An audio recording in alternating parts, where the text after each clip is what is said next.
Life. Life. Oh, life. Oh, life. Mikrokirikita. Bai. Baina ez gerek zen, ez?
Naiz irratian, bigarren kafea.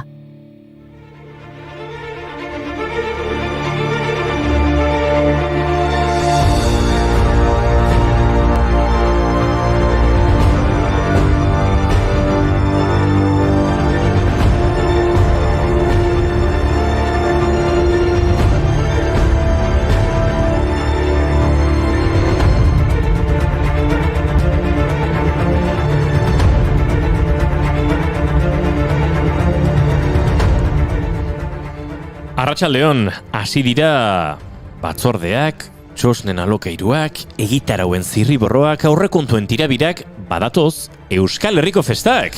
Beasainen prest daude, asteburu honetan loinatz festak ospatzeko. Ume eta gaztetxoek emango diete jaiei hasiera danbatekorekin.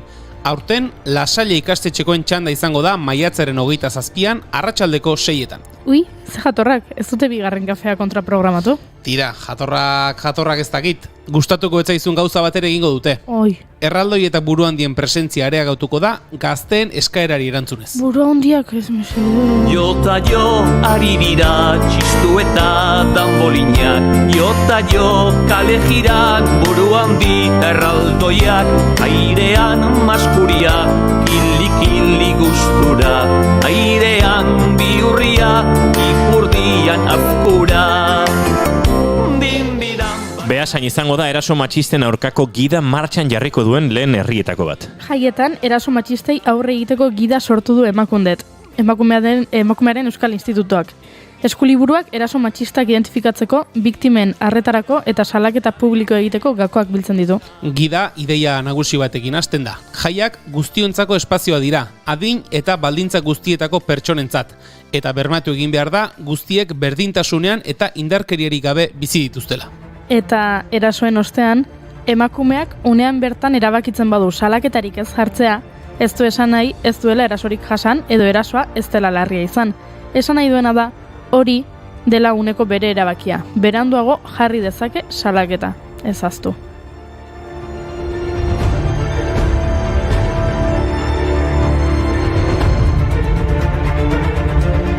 Pero no calculó, nunca pensó que un día una mujer sobreviviera a su agresión, dejase de ser víctima tomando la cerilla y el bidón. Él no esperaba su venganza y se quemó,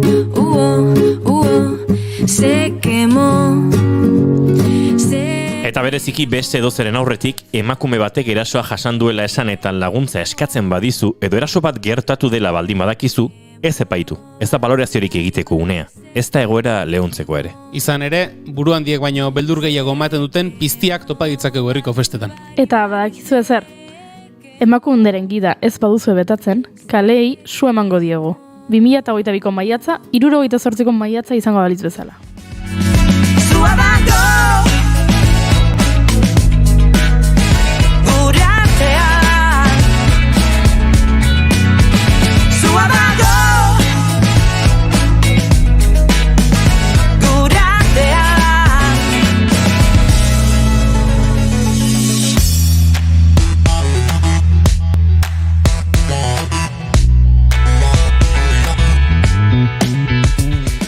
Gaurko egunez 1978an ikasleek su eman zioten Parisko burtsari 78ko maiatzaren baitan. Gertakari hura Frantzian gertatutako protesta mugimenduaren izena da, Charles de Gaullen gobernuaren aurka garai hartan egindakoa. Bereziki, Paris izan zen matxinada horren gertaleku nagusi, eta ikasle eta langileak izan ziren batez ere protagonista arlo sozial, politiko eta kulturalean. Protestek inoiz izan den ikasle eta langile matxinada handiena eragin zuten. Baita Frantzian eta baliteke mendebaldeko Europan inoiz izan den greba orokorrik handiena ere. 9 milioi langile baino gehiagok hartu baitzuten parte. Todo lo que os divertisteis, estropeando la vejez, a oxidados dictadores, y como cantaste al vent, y ocupasteis la Sorbona, en aquel mayo francés, en los días de vino y rosas. Papa, cuéntame otra vez. 1978ko maiatzean oso garrantzizkoak izan ziren leloak eta komunikazioa. Jean-Pierre Le Goff soziologoaren arabera, paper garrantzitsua izan zuten mugimenduaren edapenean, bereziki, bere provokazio, umore eta insolentzia zela eta. Ezagunak egin ziren, izan zaitez errealista, eskatu ezinezkoa bezalako esaldiak. Edo abolizion de la société de classe, klase gizartearen abolizioa. Nik duke bat goraipatu nahi nuen gaur eta hori ez dator bat klaseen abolizioarekin. Duke bat? Bai, duke bat. Ui, ama.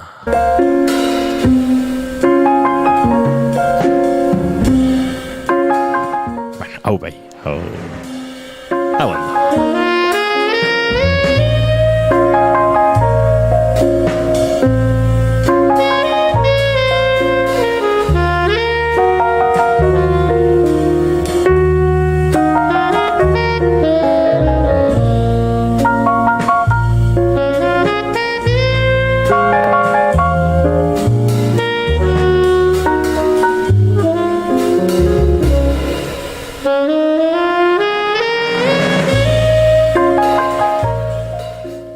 Gaurko egunez zendu zen Duke Ellington, jazaren maixua, herriak maite duen duke bakarra. Edward Kennedy Ellington 1889ko apirilaren 29an jaio zen Washington DC'n familia aberats batean. Gurasoak piano jotzaileak ziren biek, garai hartan pianoaz izan ziteken norbait aberats. Txikitatik gure protagonistak itxura dotorea eta ondo zaindua zuen eta horregatik dukea ez izena jarri zioten. 7 urterekin Duke Ellington piano eskolak jasotzen hasi zen, musika bere bizitzako eragile nagusi bihurtuz. 14 urterekin Frank Holidayren bilararetoan sartu zen eta 16 urterekin Soda Fountain Rock, Puddle Dog Rock pieza sortu zuen.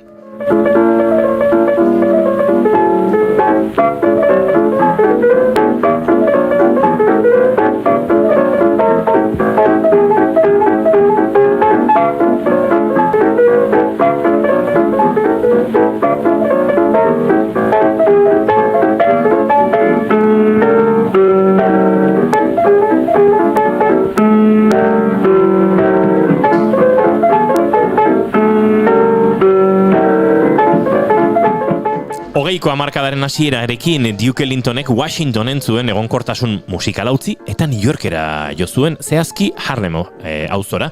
Hiriko jazzaren benetako hazira 1923an bere lehen kontratua lortu zuen Elmer Snowden The Washingtonians orkestarekin. Urtebete geroago Duke taldeko liderra zen. Kide kopurua 10 zabaldu zuen eta taldeak laster lortu zuen soinu propioa Dukeen moldaketei esker.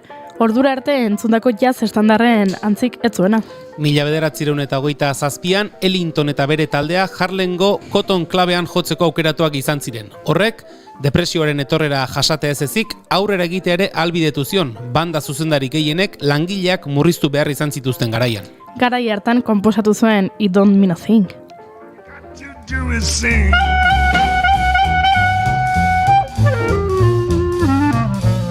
It makes no difference if it's sweet or hot.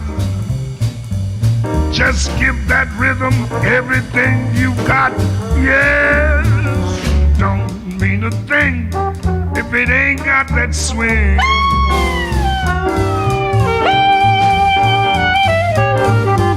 It don't mean a thing if you ain't got that swing, boy. Doinua bekin dagoeneko gure laborategian sartu den eta dantzan jarri den gonbidatu orkesteko preste bagaude. Jon Martin Etxebeste etorri zaigu, hurbildu zaigu laborategira. Xavier Leteren kantagintzaren inguruko doktore tesia egin du eta ikerketa lan horretatik atera dituenak kontatuko dizkigu Oiartzuarrak. Eta Unai Elordi Hidalgok ibilgailu autonomoaz hitz egingo digu. Ze gaitasun eduki behar dituzte, ze nolako teknologia erabiltzen dute eta etikak nolako eragina izango dute du? Eta teknologiaz ari garela, musikaren industria eta TikTok sare sozialaren arteko harremana aztertuko dugu Halsey abeslariaren bideo baten harira. Eta Julius MC DJak duela egun batzuk beken bizitako gaua kontatuko dugu. Aizue, bapres gara, kafemakina dagoeneko zutan dugu eta maiatzak aur 24 ditu, aste artea da eta asteko moduan gara. Ongitorri guztioi, bigarren kafera.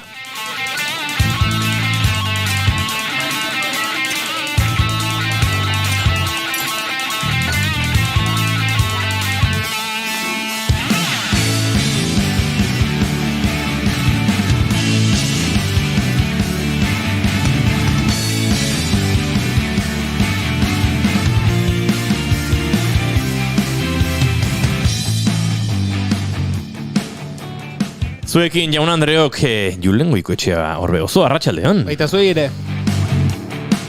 Hortxe dabil borrokan argindarrarekin. Goiuriezi zarandi arratsaldean. Edo ondoloin. Hizketan ari zaizuena Buño Asensio Lurbide gaur bigarren kafeak 400 eta 5 du. Arratsaldeak 4 eta 10 minutu, maiatzak 24 eta gu hemen 24 bezalaxe 4 bagara, 3 ginen, baina segituan 4 izango gara. Edo Ekaitu Goikoetxearen aforismoak zion bezala bat egiteko 2 behar dira, ezta? Guk bat egiteko 4 behar ditugu ze, eska xamarrak gara. Arratsaldeon guztioi eta ongitorri naiz irratian zarete, bigarren kafean.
Moonshine Bagonek Gorka Sarrigi berarekin elkarlanen egindako Marinelaren zai bertsioa entzuten ari gara. Gustoko dugulako, larun batean zuzenan ikusi genituelako eta flipatu egin genuelako eta bide batez kontatzeko ondo bidean ekainaren 15ean gure laborategian izango direla, ez dakit formato akustikoan, nahiko akustikoak dira beraiek, naiz eta giro ezin hobea jartzen duten eta 4 instrumentu akustikoekin ikaragarrizko orkesta dagoela dirudin, baina Moonshinedarrak izango dira. Aurretik ekainaren 8an Mugan taldekoek euren disko berria aurkeztuko digute, ekainaren batean Iker Piris bakarka izango dugu gitarra hartuta blues giroan, eta bihar Gatom dator. Beraz, kontatzeko faltako zaigu, ekainaren 22koa eta 29koa. Oraindik hor pare bat tartetxo badozkagu sorpresetarako. Ez da gita, kaso norbait gaur kontatuko digu talderen bat badatorrela disko berriarekin, baina uste dut gure hurrengo gonbidatua, zeinak zor dizkigun akaso Spotifyko beira taldearen erreprodukzioen euneko asko, ze oso zalea gara saio honetan, kontatuko digu itzulera bat badagoela, baina ez da horri buruz hitz egitera etorri. Beraz, entrevistaren bukaeraldia akaso galdetuko diogu, ez da, Julen? Galdetuko digu, dudari bai.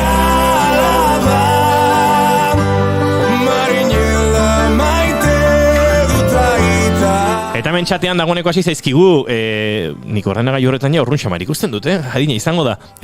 Gorka Santestebanek esan digu, kaixo, gaixorik nago, dedikatu abesti bat Goiuri.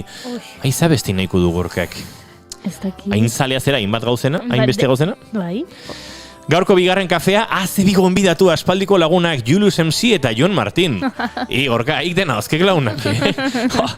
Akaso egun hauetan idatzi dezaket postala. Bai, aprobetxatu. Justu baino gara izabiltzea, Gorka, gure postal lehiaketan, kafe makina, hili kafe makina, izango dugulako zuen artean, oparitzeko ez, garaiari emateko zemen puntuazioak izango dira, eta badakizue, den aztertuko dugula zuen postalen estetika, zuen postalen poetika, mezua, originaltasuna, beraz, oraindik bidaltzeko gara izarete, Tolosara, bigarren kafearen laborategira, Rondilla kalea, 15.000 Gipuzkoa.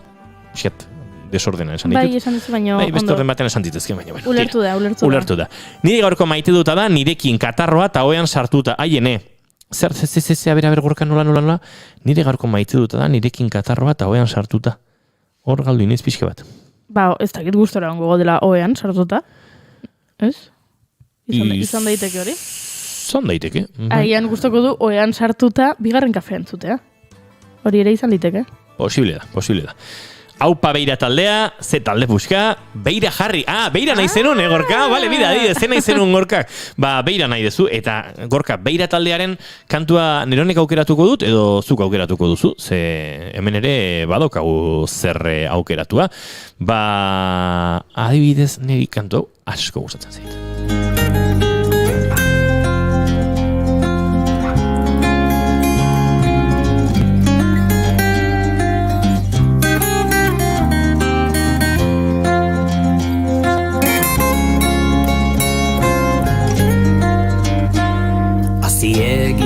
Txano gorritxu kalertzean dago lizun.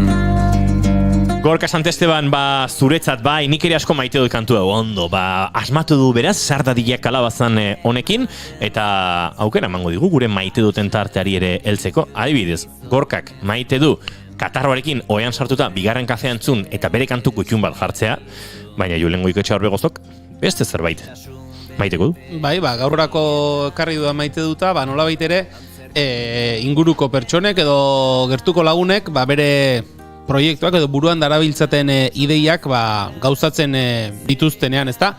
Badu lagun bat, aspaldidanik ja urte batzuk badira ezagutzen dudala, musikaren munduan ezagutu genuen elkar, eta duela urte batzuk esan zidan, bazuela ideia bat, bakarkako proiektu bat egin nahi zuela, sortu nahi zuela, soinuaren bilaketa moduko zerbait bezala planteatzen zuen, hau da, sortzen zitzaiona edo okurritzen zitzaizkion soinuak bildu nahi zituen, eta badira urte batzuk, 3-4 urte izango dira, asmo hori zuela esan zidala, eta oraintxe, egun hauetan esan dit, amaitu duela lana, eta uztailean edo kalean izango dela. Berak izen artistiko bat hartu du, Modesto Newhouse izena hartu du, hemen ingurukoa da, baina Modesto Newhouse izena hartu du, eta ez dut Amets Handirik izeneko lana prestatu du, eta uztailean kalean izango da, eta beraz, bigarren kafeak urrengo demoraldian edo elkarrizketa akustikoren batean edo agian tartetxo bat egingo diogu, esan bezala Modesto Newhouse, esan dudana. Lagunak dituzten asmoak eta gauzatzen ikusteak beti ematen du poza. Baina gazurtero hutsa da? Zergatik? Nola da posible izena izatea ez dut Amets Handirik eta musika proiektua eta abian jartzea? Hori nahiko Amets Handia da? Bai, baina badu, berak bere, takit nola baiteko filosofia horretan edo, zuen Amets Handiri, berak zerbait egiten hasi nahi zuen, soinuak probatzen, soinuak bilatzen, eta pixkanaka osatzen joan den horri, forma eman dio, eta esan bezala, uztailean kalean izango da. Perfecto, konbentzitu nauzu. Oso ondo. Aizu baino orain oso modan dago, zera, musika proiektuan martxan jarri eta hori iskutuan ibiltzea. Batzuk egin izan ditugu musika proiektuak talde izena jarri eta pixket iskutuagon ibiltzeko. Nigero badaude erabat iskutuan da biltzanak, esaterako duela gutxi, aurkeztu genizuen Bihar taldearen singela, Jurgi Kizarekin batera egindako kantura, eta ez dakigun ordenatzean. Bueno, ez dakit, horre, ez dakit, hau da, nola da, beste taldea, ez ditu izango norka besten dut. Merina Gris. Merina Gris bezala, uste dut, Euskal Esten ardiak badakigula norden Merina Gris dagoneko, ez da? Esango dizun orden, ez dago esateko inolako. Horia, kasuetan, Modesto Newhouse. Xavier Etxeberria, ataundarra. Etxeberria izango zala pentsatzen nuen. Irekin hainbat musika historietan elkarrekin ibilitakoa, eta urtea dire santzi dela, ze ideia bazuela buruan, eta horretxe gauzatu du.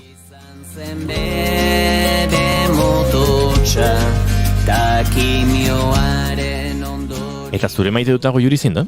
Ba nere, gaurko maite duta da, atzoko maite dutaren bigarren atala. Ara? Atzoko maite dute izan zen, gure laborategiko bizilagun batek oparitu zizkigula hainbat gauza bere amaren etxea ustu egin behartzuelako. Eta oparitu zizkigula liburu batzuk eta gehiago eskaini zizkigula, baina guk ezin izan genituela onartu. Baino, pare bat hartu genizkion. Desente. Liburuak bi bai barkatu bai. Liburuak pare bat. Eta liburua iriki eta irakurtzen hasi nintzenean, batean topo egin nuen, postal batekin. Eta ez dut irakurriko, bueno, sekretua da. Intimitate hori errespetatu behar dugu. Postal hau ez da bigarren kafeko postal lehiaketara bidalitako postal bat, ez hau da, hausaz, liburu baten barruan, topatu dugun postal bat, baino nik irakurri dut. Akaso lehiaketan sartuko dugu, eta irabazlea balitz, gure bizilagunari kafe makinasari? Begira, ez da ideia txarra. Esango dudan gauza bakarra da, dela 2001koa, 2001ko iraiaren 11koa, hain justu Dorre Bikien atentatuaren egunekoa. Eguna, eta urtea bera. Eta urtea, bai. Wow. Bai, egun hartan bertakoa. Eta bueno, nik saio hontan askotan aipatu dut idazlen arteko gutunak irakurtzea gustatzen zaidala, badagoela hor, genero literario bat iruditzen zaidala bere baitan, eta begira, horrela topatzea postal bat, ez dena nirea, ez dudan nik idatzi eta ez dena niretzako, pixkat, igual kuskusera gutxa naiz, baina gustatu zait eta hori da maite duta.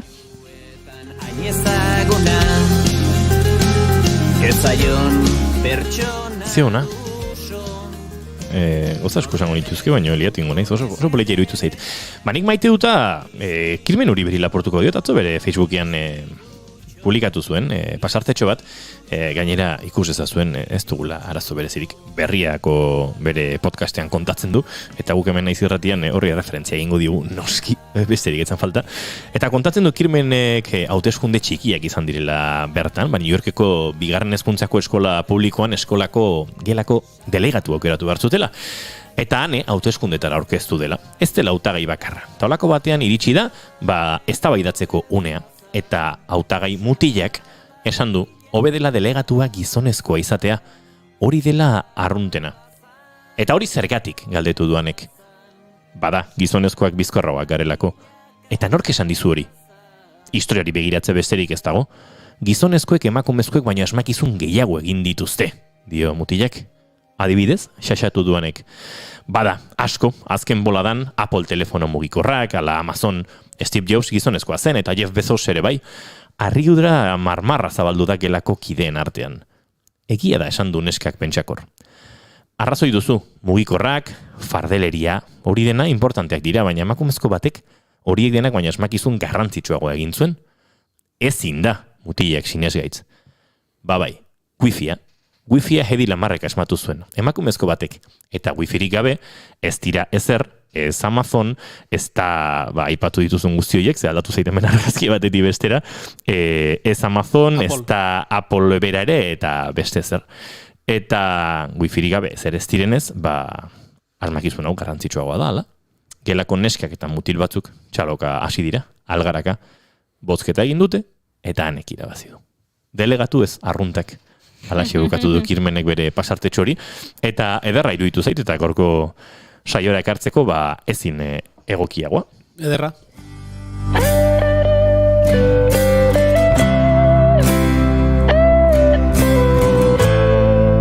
Jon Martin, arratsaldeon. Arratsaldeon. Txigetzen bat diru zurdia hon. Zeba. Aritzaren memoria, eta zen, eta sardadiak alabazan, eta... Bueno, ekiria bisatuko dio. Hori da, ekiri esan, naiz irratian asko entzuten da beira, bai, estankonari edo konpainiari esaiezu, hemen kontu kondo egin, Bilauak edo eroiak. Maite duten tartean, gure lehen gonbidatuari behintzat ere maite dut askatzen diogu, beraz, galdetu behar dizugu, zeinen zure maite duta? Guk esaten dugu ere gaurko maite duta egunero egiten dugulako hau, baina zure maite duta izan daiteke atemporalagoa, izan daiteke orokorragoa, edo izan daiteke gaur bizi izan duzun zerbait. Hartu arnasa eta pentsatu. Minak ez aldu mine materik, nori egiten dio kalterik. Askoz gehiago mateko itentziarezken nuen, Pateko tasunaren errege zareten oiei, ez zaizue pentsatzeko denbora gehiago utzi behar. Nik maite duana da goizero alaba esnatzean, bere kabuz edo ordulariak ala aginduta, nahiko esnatze baldarra izaten du, beste askok bezala, baina egoten da momentu bat, nun benetan esnatzen den, jeikitzeaz aparte esnatu iten den, eta aurpegi aldatzen zaion, eta irriparriten dienean, jazta, esaten dit, eta esnatu zea, eta bai. Oidan ere goizeroko maite duta. Ze ona? Aritzaren memoria.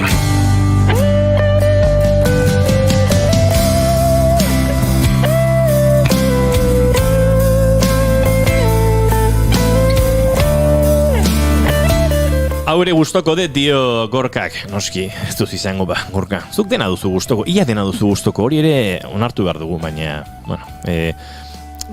maitale konpartituen klubean izango zintuzkegun guk gustoraz, asko gara euskal esferan izan edabideetan, eta musikagintzan, eta antzerkian zu jarraitzaile zaitugunak, beraz, elkar banatuko ditugu zure amodiak Gorka. Hala, musia handi bat emendik, oean gaixo zaren horri, egunari buelta emateko, akaso mendik ordu pare batera, Jon Martinen alaba bezalaxe, oietik jeiki, eta zure gaixotasun osatik esnatuko zara, irriparra egingo duzu, eta txap, gaur arratsaldean oraindik gerra pixat emateko moduan izango zara. Minek ez aldu mine materi, nori egiten dio kalteri. Aritzaren memoria.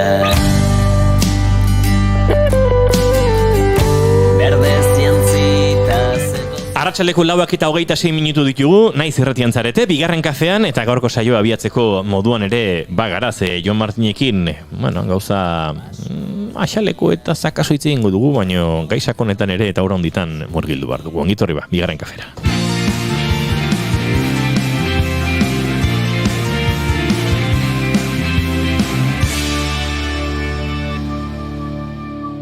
Emaiozu bigarren aukera bat egunari. Naiz irratian, bigarren kafea.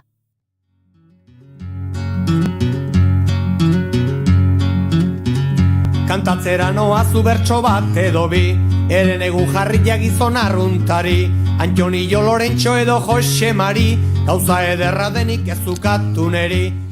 Xabier Leteren kantagitzaren ingurukoak ikertuz osatu du bere doktore tesia gure gaurko lehen gonbidatuak. Martxoaren 25ean defendatu zuen bere lana epaimaieren aurrean, eta arrezkero, psikodidaktikan doktore da Jon Martin Etxebeste.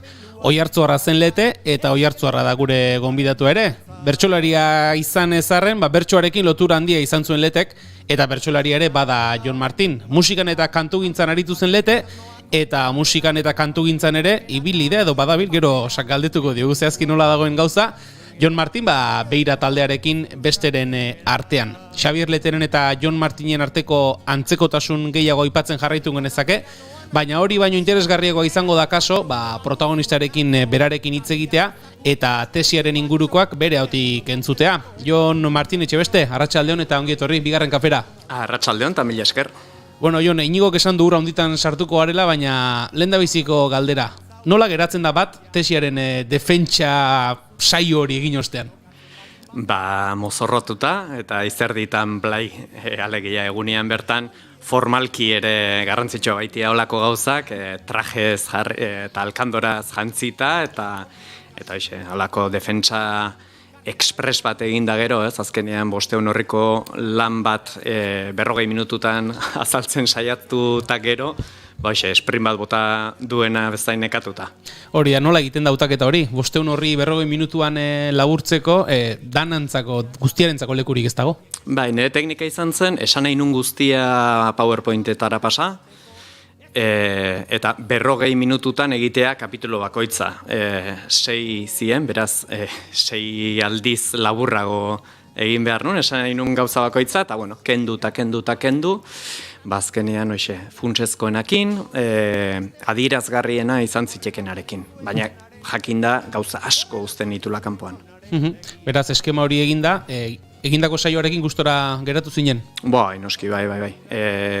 Azkenean jendaurreko zati hori zen niretzat, errexena edo, beti dago zalantza, tribunala hortara zure akats guztiak seinalatzera juten da, ala behar du, eta beti gelditzen zaizu zalantza hori, ze iritzi izango duten, ze nondik ikusiko duten zure ahulguneak eta baina benekin ahozko defensa hori nahiko ondo jungo zela. Zalantza gehiago nitun, idatzizko liburukoteak zemozko harrera eukiko zen.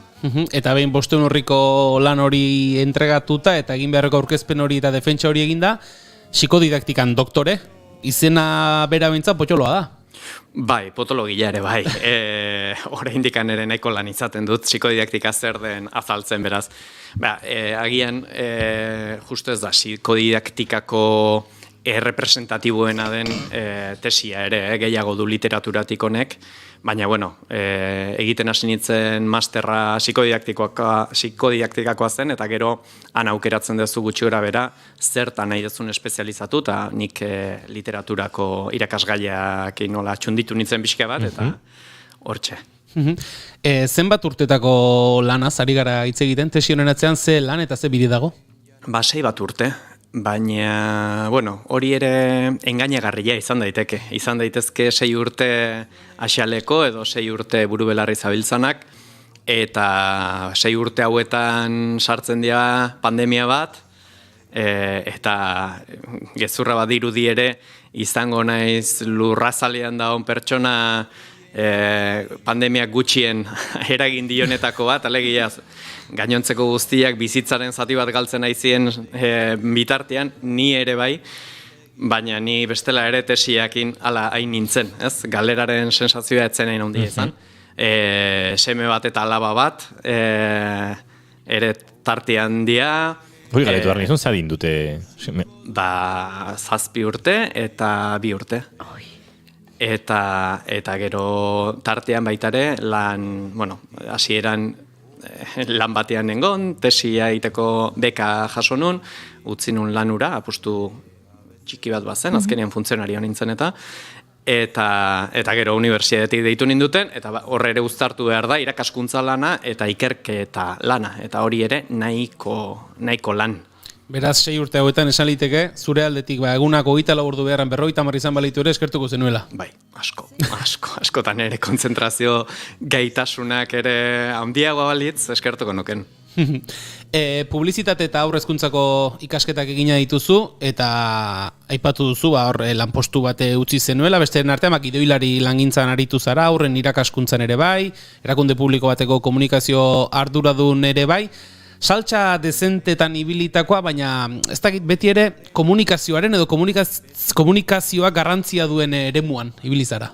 Bai, nik uste horrek laburbiltzen dula ondo. Batetik, kazetaritza bidea edo jorratu nun hasiera batean, eta gero hezkuntzako bidea izan zen hola gehiago tiratu ninduna, baina uste dut biek dutela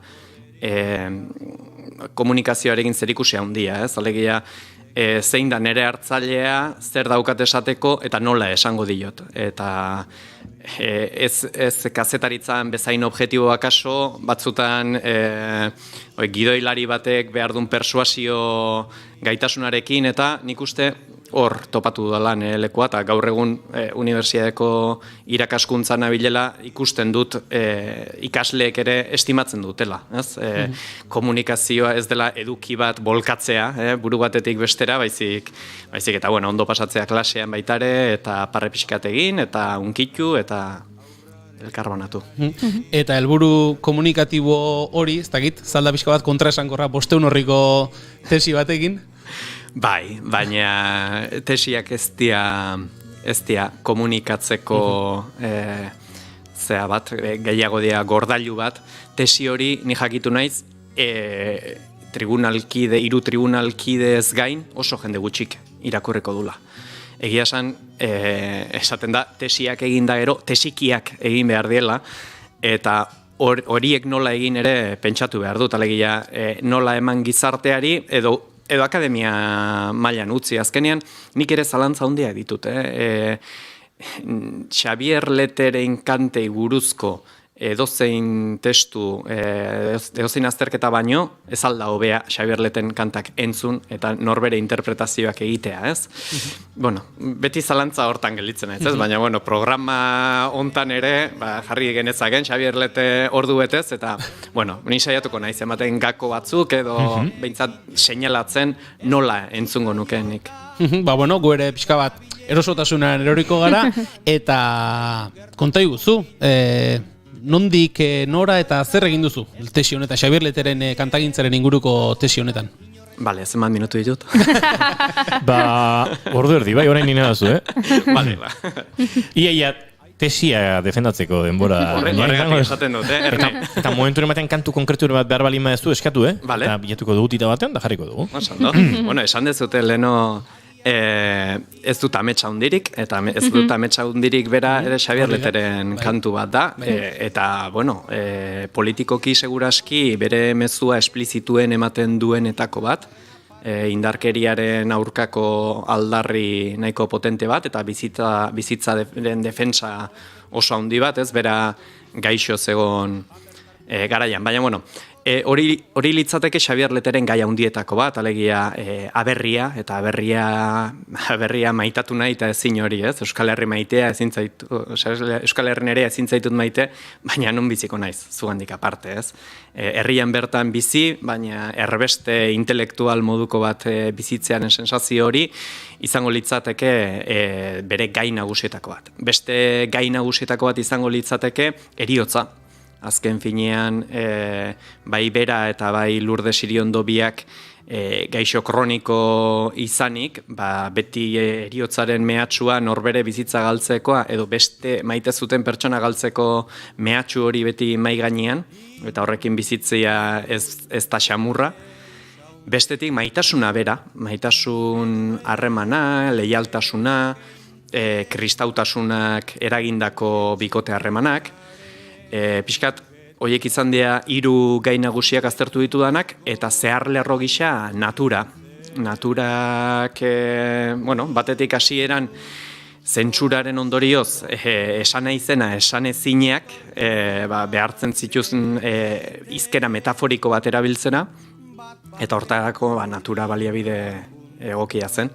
Eta bestetik naturakiko lilura handi bat, seguraski bere aitaren gandik zetorkiona, eta oi hartzune nahiko nekazalgunea eta izan denez, lotura hori ezartzen zuen. Ikerketa ordu asko eta asko emango zenituen, iturri ezberdinetatik ere tirako zenuen.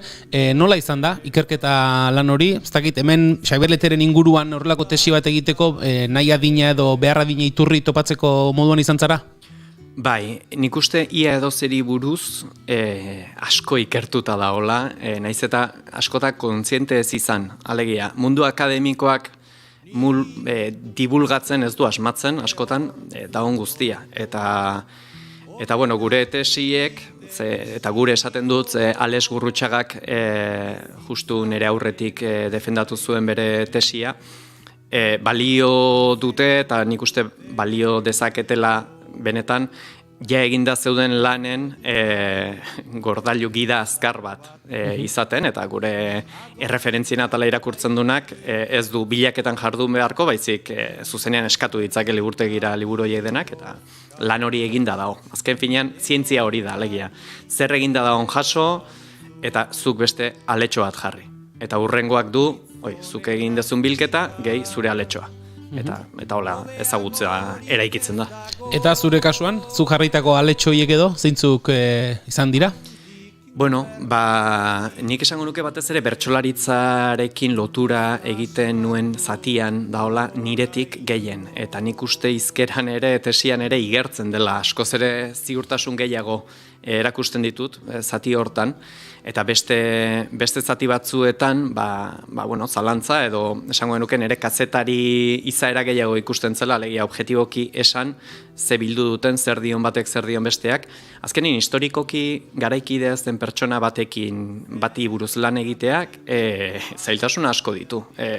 Zenbait gatazka politiko adibidez ulertzeko nahiko lan nitun, eta, bueno, historian aztarka ibili beharrez.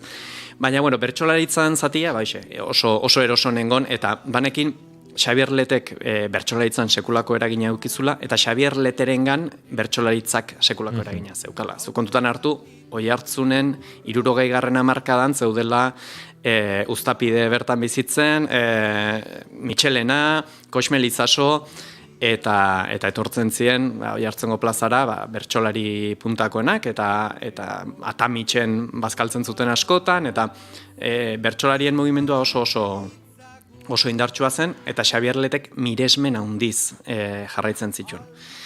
Lopategi zenak esaten zuen, Xabier Lete bertsolari frustratua zela, beti inbirila eman ziola bapatean egiten zuten bertsolariek, eta nik enuke behintzat ukatuko Xabier Lete bertsolaria zenik. Alegia, bertsolaria gaur egun improvisatzen duena da, baina duela gutxi arte bertsoa jartzen zituna ere bertsolari izendapen jasotzen zuen. Eta nire ustez behintzat, 70. hamarkadako letragilerik onena, Salvadorrekin eta Murizakin batera, Lete izan zen. Ze garrantzitsua diren horrelako figurak, ez? Bertsolaria izan gabe, berak jasotako eragin edo influentzia hoien bidez, gerora ondorengo bertsogintzan ere, ze eragina izan duen, esan duguna bera bertsolari izan gabe. Hori da, gaur egun edozein txapelketa hartzen baldin badezu, edozein saio, nik uste aterako dela Xabier Leteren letraren bat, doinuren bat.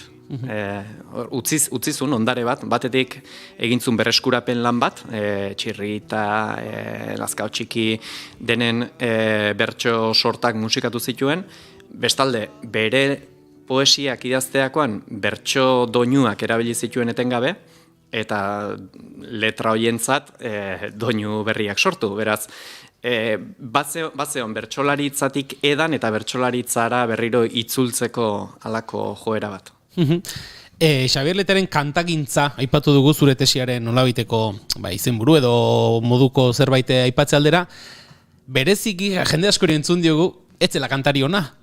Baina pazuela kantaera berezi moduko bat, ez da edo erraietatik kantatzen zuelako, edo lehen aipatu duzu, gai tristeak edo askotan ikuspuntu triste batetik, edo bere itxura bera ote zen, edo jendeak hori esaten du askotan, ez zela abeslari ona, baina bazuela zerbait jendearen gana iristeko.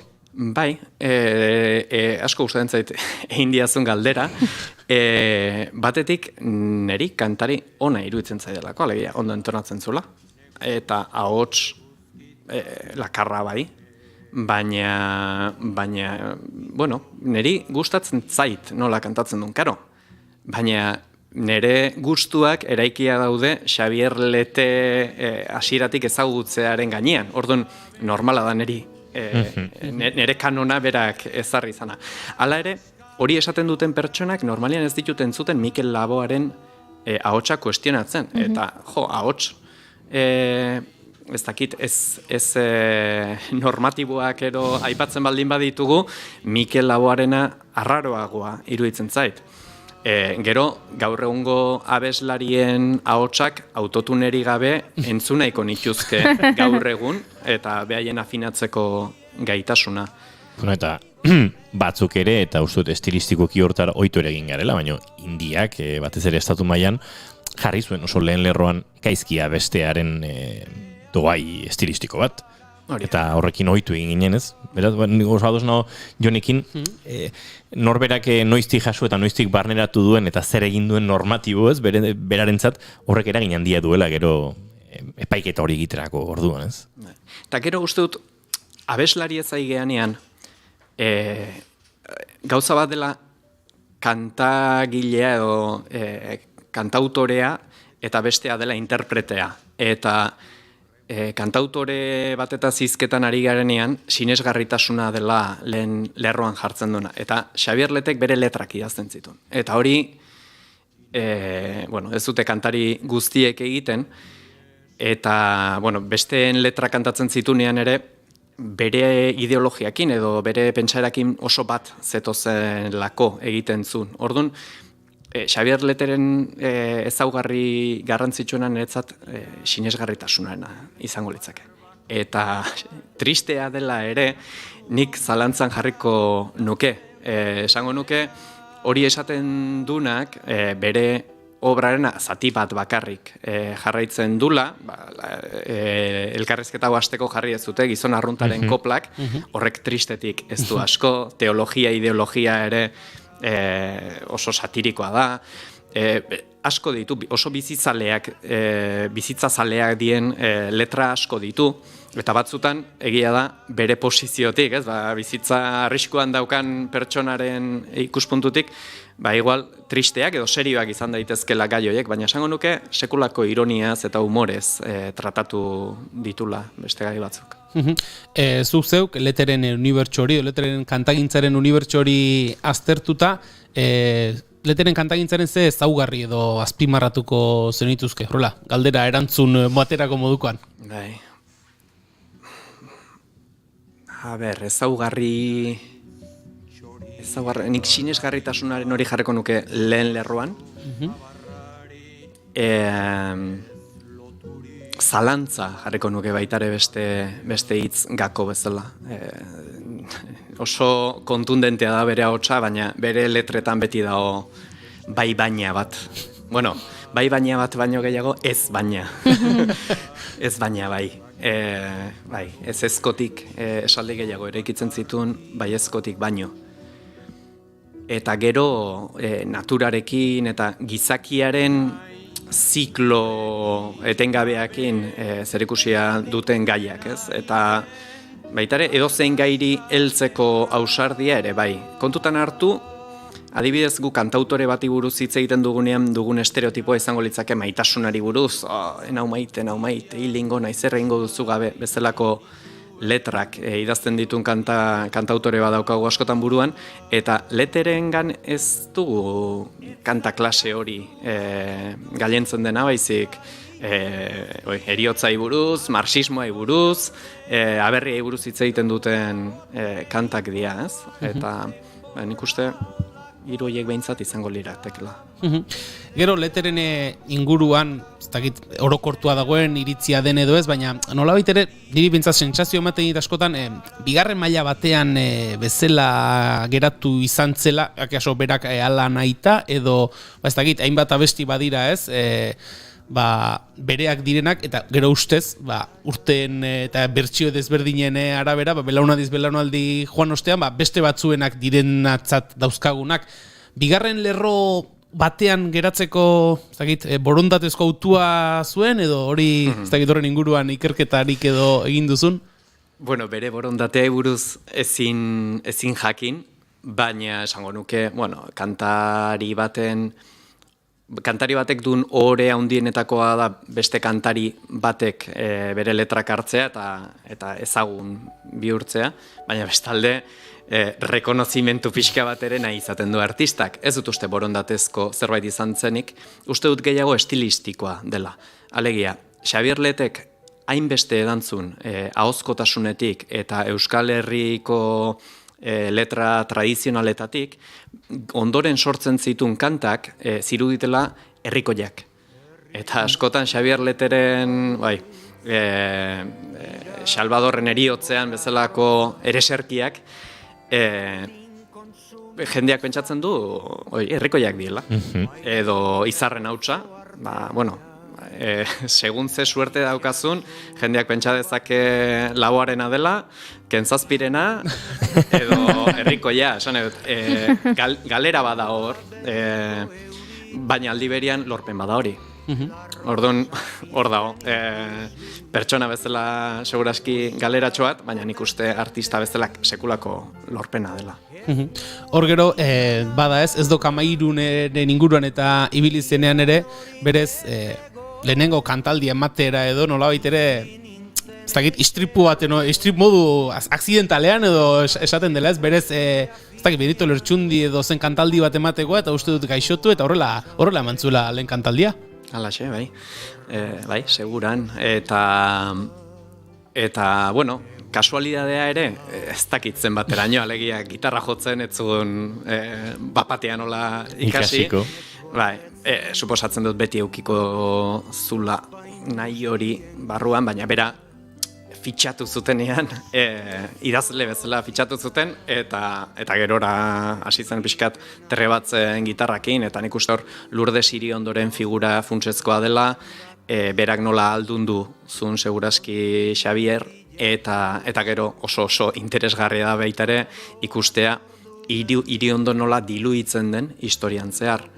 Iriondok nola bere garaiko segurazki artista handiena izanik, gaur egun guztiz ez ezaguna den jende askorentzat.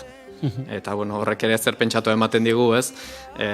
Historia nola idazten dugun, ez? Eta lehen esan dezue Kirmenen testu hortan etzeola asmakizun asko egiten zuten emakumeek, eta bueno, seguraski realidade gertuago dago, historiak ez dituela emakumezkoen izenetan gorde haiek egindako asmakizunak. Literaturarekin eta poesiarekin ere askotan gertatu da, eta hemen izan genuen Maili Arana eta Anonimas izeneko proiektuarekin, ez? Eta poeta anonimo hainbeste emakumezkoenak izan zitezkenak, eta eurek berreskuratu dituzten, sinadura bazuten emakume horiek, baina hainbeste anonimo sinadurarekin ziurrenik emakumezkoenak ziren haien lekuko edo, eta bai, zoritxarrez arlo guztietan hori gertatu da, eta Lourdes Iriondoren kasua oso gordina da, gure musika gintzan, bai.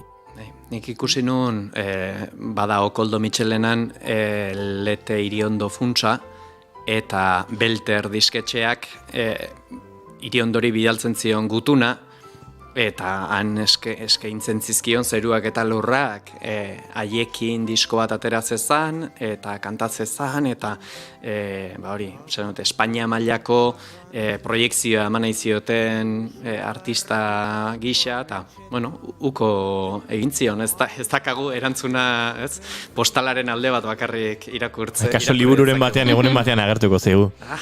Ondo leoke, Bueno, akaso, zuk buruan duzun erantzun gabeko erabaki horrekin ere zoriontsu bizi gaitezke. Euskalo erantzuna ikusite igual etzegu gustoko egia izango. Ja, hori ere egia. Txutziko dugu ez dago erantzunik, eta baina autua jakin dugu, eta diskura edo proiektura etzuen onartu ez. Hori da. Gero Lourdes Irindorekin batera, Xabier Leteren kantari bilbidean eta bere musika ibilbidean beste izen garrantzitsuetako bat Antxon Balberderena ere bada. Bai, baitare bide lagun oso interesgarria aurkituzun, musikalki seguraski makulu garrantzitsua, eta musikaren garrantzia ere jabetzen lagundu zion, ez? Seguraski Balberdek musika formazio aldetik eta mila buelta ematen zizkion leteri, eta konturatu zen, hau pixka bat, pixkat karras mikrofonoa aurrea atera eta karrasi egitea, baino pixka gehiago da musikaren kontu hau, eta hau apaindu beharra dago, eta askotan bere burua gutxi etxiz, ze Xabier Leteren beste zea bada, etzen hain konposatzaile hona, eta bai bere letrak eta bai beste poeta batzuen letrak, Izotzondoko eguzki, eta berriro egon auzune mendira, eta sekulako komposizioa dira, baina, berak bere burua etzion garrantzi hori aitortzen.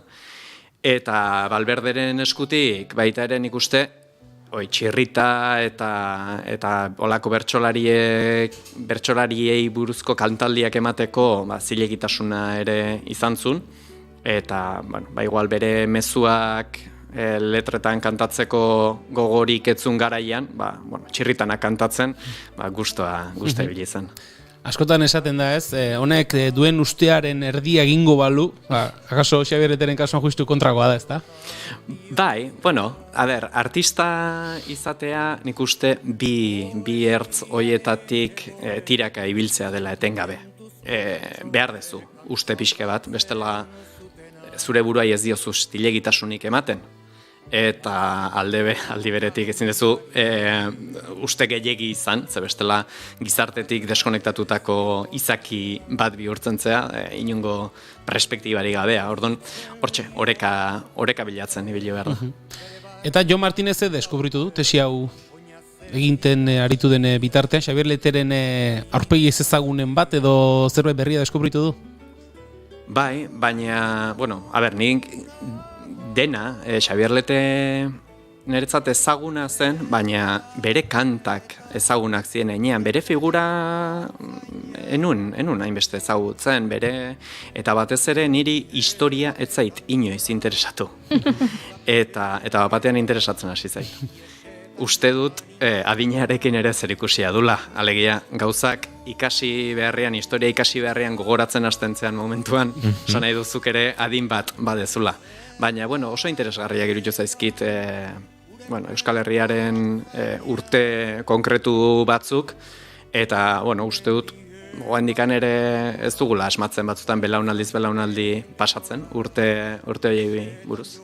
Eta, nik nire buruari buruz ere deskubritu dut, alegia gai nintzela, gai berdinari buruz 6 urtez ikerketan jarruteko zen ere, interesak bai konpulsiboak, obsesiboak diela, baina normalean ez dute 6 hilabete baino gehiago irauten. Alegia ni gauza bat asko gustatzen zaidanean bere zaletu amorratu bihurtzen naiz, baina gero aspertzen naiz eta hurrengora pasatzen naiz, ez? Eta, hemen fokalizatzea lortu denbora luzeago batean. Zerbait bilatu duzunaren seinale? Bai. Oendikan ere zenbat eta gehiago jakin ordunta gutxiago dakidala konturatu.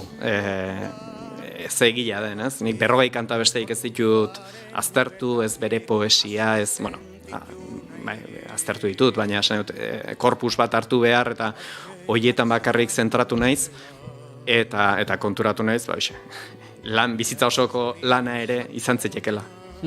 Eta aipatu duzu elkarrizketaren hasieran, tribunalekoek eta beste pertsona gutxi batzuk soilik irakurriko dutela edo irakurriko zutela zure tesi hori, lan hori beste formaturen batean argitaratzeak izan dezake bidea?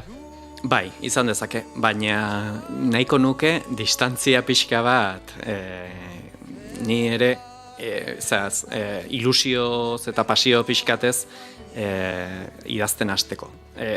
Konturatzen naiz, daon bezala argitaratu daitekela, baina lan akademikoak izan beharko lukete.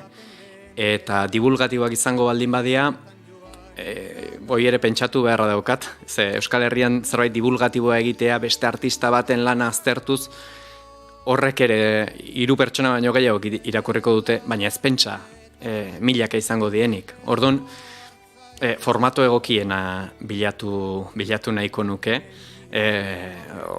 telesailen bat edo ateratzen baldin bada, nik benetan uste dute, Goenkaleren estiloko ekoizpenen bat egin zitekela, garaia ari buruzkoa, baina, apostu garrantzitsua litzake eta garestia azkenean olako zerbait egitea, baina uste dut egon daitekela bidea hortik. Eta tesiarenak aipatuta, elkarrizketaren hasieran ere izan dugu Inigo, Jon Martin berari ere galdetu behar diogula, ze, klaro, 6 urte tesia egiten pasa ostean buru belarri, hor orain utxunetxo bat edo egongo da, ez dakit? Utxune hori sormenak betetzen duen, edo zer betetzen duen, edo atxedenak betetzen du? Claro, 6 urte eta azken beiraren lanak zenbat urte ditu? Egia esan ez dakit, baina, Wow. badia urte batzuk, bai. Brailean 2017koa da. 17, bale, hortxe, az? Bost urte. Bai. Dena ez denean ezer 2018koa. Bai, hartu genuen, martxa pixka bat hartu genuen. Dena ez denean ez der nik uste zaharragoa dela berez, baliteke Spotifyra igo gabe eukitzeaz, azken ekoizpena bera bertsolari aldizkariakin elkarlanean egin genuen, eta baina, bai, hor gabiltza egia esan, baina pandemiak gauza asko suntxitu ditu, eta besteak beste gure biltzeko rutina, gure musikataldearen biltzeko rutina, eta hori eteten duzun momentuan, denbora libroi ze ondo etortzen zaio norberai bere familia eskaintzeko edo bere afizioei, eta berriro ere dinamika hori sortzea zail xamarra da. Baina nik uste etorriko dela disko bat, segurazki azkena despeidakoa izan lehikena, baina, auskalo, akaso ez dugu indarri bilduko. Gauza esango izut, etzazu kantautore modernoen joera hau zure egin, ze duela gutxi Ismael Serrano ikusten izan ginen, Tolosako Leidoraretoan, eta hark egiten zion bere buruari entrevista bat, egoaren analisitik ere ikerketa bat merezi duena, ze Ismael Serrano idatzitako gidoi batean ofa hots batek entrevistatzen zuen, Ismael Serrano ustezko telebista saio batean, eta Irratsaio batzen Inigo. Irratsaio batean marketu, eta kontzertu osoa bera, antzerki obra bazen, nun irratsaio hartan jotzen zituzten abestiak, eta entrevista bera nahazten ziren, eta horrelako batean, berriro diot, Ismael Serrano idatzitako gidoi honetan, aurkezleak esaten zion, Ismael eta etorkizuna, eta Ismaelek zion, uste dute musika usteko momentuare heldu zaidala. Baina Ismael, nola egingo duzu hori? Jendeak maite zaitu. Jendeak ezin du zure musikarik gabe bizi. Bai, baina zalantza daukat gazteetan egin genituen ametsak, egin genituen promesak, bete ote ditugun. Eta hor sartzen dinamika batean, eta Jurirekin ikusi nuen kontzertua elkar begiratu genuen da. Ufa, hau gehiagitxo, beraz, kontuz, guk esango dizugu, jende askok maite duela, pentsa, oraintze Spotifyen ikusi dut, hilabetean, duela 6 urte, ezer argitaratu gabe, 1000 entzule izaten jarraitzen duzu, Ez dira gutxi, euskal musika gintzan, isilik eta zaratagirik atera gabe beste urte daramatzan talde batentzat. Guk hemen askotan jartzen dugu beira, beraz, etzazu utzi, Ismael, diot barkatu, Jon Martin, etzazu utzi. Baina enau, seguro, garaibateko promesak. Bete ote ditugu garaibateko promesak, Jon Martin. Bai. Ze ona? Bai. Egin... Bai, nik uste baietz. Nik uste zartze oso koherente batean nahola. Ez guztiz, izinezkoa delako, baina... Bai, nahiko fidel natzaio, esaten unari.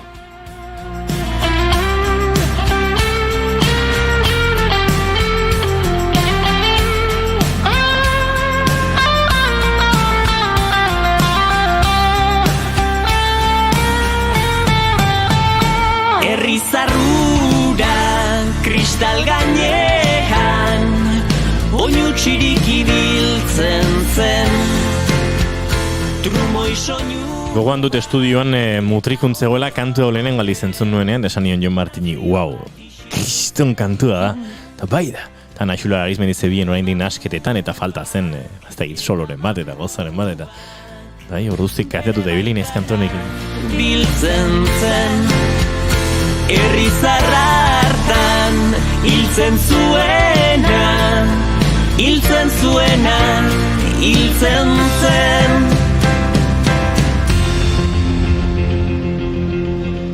Uste dut, Julen, Jon Martinekin bigarren kafea hartzeko aukera baino gehiago badirela.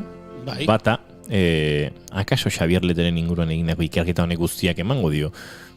novela historiko bat idazteko. 70ko hamarkada hori telesail batean bihurtzeak bere xarma badu, ni diru asko beharko da hor, eta ez dakit inon baden prest diruri jartzeko, baina akaso 70ko hamarkada hori eta Lourdes Iriondok idatzi etzuen, edo akaso liburu hortan irantzungo duen postalura, eta hor badago bere mamila. Hori aukera bat da, bestea Beiraren urrengo eta nahi genuke azken diska izango Urrengoan utziko du. hori, gure asteazkenetako elkarrezieta akustikoetan aurkeztea.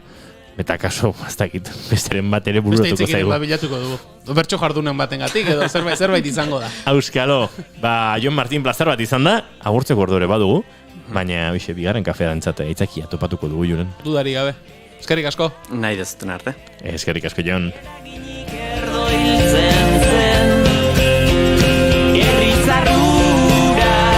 Galdu zituen pertsonekin oroitzen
Bigarrenak ez direlako beti okerragoak, bigarren kafea. Naiz irratia.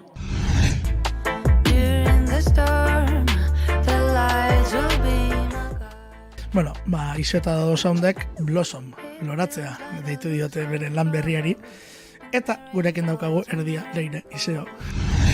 Bueno, dena dela, hemen gustatzen Blossom kantuan gaueko loratzea aipatzen dela, ez? Naturari begira dagoen pertsona bat abesten ikusten dunik. Hori da, bai, oso ondo deskribatu duzu momentu eta abestiak dioena guztiz, metafora guztiak eta naturarekin guztiz lotutak daude, ez? Eta justo esan duzu, gauean loretzen duten loreak existitzen dira, eta izan ere gure diskako portadako loreak, justo horiek, haietako batzuk dira trompetera izenekoak edo ez dakite gehiago kanpanilla batzuk bezalakoak aldrebes jaitzen direnak, eta bai gauean loretzen dira, eta abesti hau baita. Hombre, abesti honetan justo loretzen duena da nire kantua, ez? Esaten duena, this is my song, este es mi canto, que florece en la noche. Kasu honetan, abesti honetan, dena nire ahotsa, nire kantua. Baina, modu orokorrean eta diska honekin, gauean loretzen dena dela proiektu hau, ez? Blossom izenekoa, eta... This is my song that blossoms in the night. Nik esango nuke orokorrean diska dabez impregnatuta dagoela, zen niretzat, dab estilo bat baino gehiago, bai, baditu bere ezakite karakteristikak, baino niretzat da jazz bezala da, esan nahi dut da, abesti bat eraikitzeko eta deseraikitzeko prozesu bat, ez? Gure kasuan, Dodok egiten du da batez ere kontzertuetan, baino diska honetan ikuste dute nahiko presentea izan dugula, aurreko beste bi diskekin konparatzen baldin badugu. In the end, with the cash you spend, you can buy love, you can buy the rain. Baitugu flauta, trompeta, eta gero bi saxo, bata saxo tenorra, eta bestea baritonoa. Orduan, horiek dira, gure haize sekzioa de Mouse Hunters, eta baino bai, abesti batzuetan ere harmonien arabera, baino abesti batzuetan flauta gehiago ateratzen da, abesti batzuetan trompetak garrantzi gehiago behar dute. Orduan, gero teksturak bilatu behar dira, ez, abestien arabera. Adibidez, baterien aldetik, abesti nahikoetan, diska honetan, lupak dira, baino gero hori dodok espeziak eta brilli-brilla jartzen die gainetik, ez? Alde batetik, badaude elementu asko produkzioan non elkarrekin lan egiten dugun, konposaketetan, baxu lineak gehienak edo guztiak nireak dira, edo berak batzutan abesten dizkit eta gero nik hori traslatzen dut teklatura, ez? Puntu hontan, hori perkuak lantzeko edo non jartzeko momentuan, eta gero, zer esan, nahasketetan, ez? Hori dodori dagokio eta kriston lan egin du. Bai, gure kontzertuak beti gure web orrialdean daude, eta neguan izango ditugu salak, ez? Eta diskaren kontzertu ofiziala saletan, eta Euskal Herrian, eta puntu guztietan, baino noski egongo garela. Musikaria, astelenetik ostiralera, goizeko 10:00-tik 12:00-etara.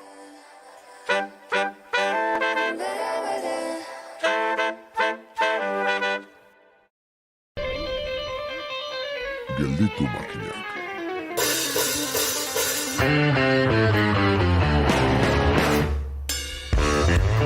Aurrekoan, oporretan izan ginen Venezian. Pizza zati bat janez, gondolen maniobra milimetrikoak ikusteko aparteko hiria. Toki zoragarria da, baina ez da lehen zena. Orain turista dauden non nahi, saltoki guztiak kanpotarrei zuzendua daude, ez duzu ia bertakorik ikusten. Eskerrak bertakoak bakarrik joaten diren taberna autentiko horietako bat gomendatu zigutela, eta egiazko bizitza italiarra ezagutu genuen. Hala ere, urrengoan artifizialuta ez dagoen norabait joateko asmoa dugu, turistarik ez dagoen leku birjin batera, Tibetera, edo. Nahi baino gehiagotan erortzen gara tesitura horretan, eta turismoak, han bezala hemen, inpaktu sozioekologikotik baduelako, turistifikazioaz ariko gara Josu Larrinagarekin. Turismo eredua ez da bat eta bakarra. Biziki taldekoek ederki dakite hori, eta Alba Cabrera izan da haiekin turismo jasangarria zizketan. Nora ez dakigun hauek, abian goaz Gelditu makinak saioaren 2. denboraldiko 29. saioan.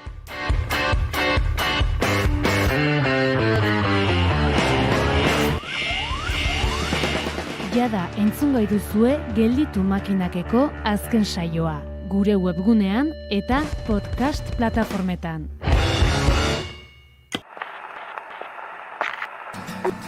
By now you should have somehow realized what you gotta do. I don't believe that anybody feels the way I do about you now. Gramofonoa. Estitzu Pinatxorekin. Backbeat, the word is on the street that the fire in your heart is out. Gaur bezalako egun batez 2003an, hainbat irratikate britainiarrek egindako ikerketa batek, Oasis taldearen Wonderwall abestia azken 2 hamarkadetako abestirik onena izendatuzun. 1985an taldeak argitaratutako 2. diskoan aditu ahal izan genuen kantua, What's the Story, Morning Glory izenekoan. Album honetan, Roll With It, Don't Look Back in Anger edo Some Might Say bezalako arrakastak zeuden, eta horrela lan pare batekin Noel eta Liam Gallagher anaiak pop rock britainiarraren historian sartu ziren. Oasisek sailkapen honetan bertzea besti mitiko batzuk gainditu zituen, ala nola The Verben Bittersweet Symphony edo Rem estatuatuarren Everybody Hearts edo taldearen ere serkia den Losing My Religion bezalako klasikoak. Oasis.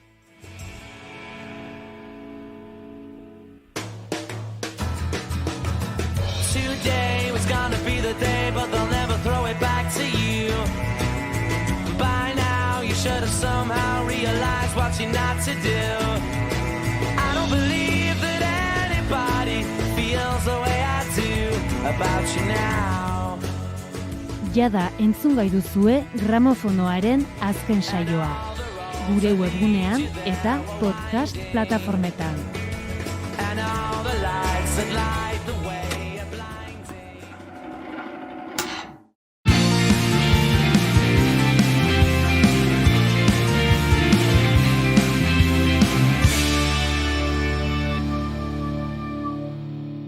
Keep calm and Bigarren kafea.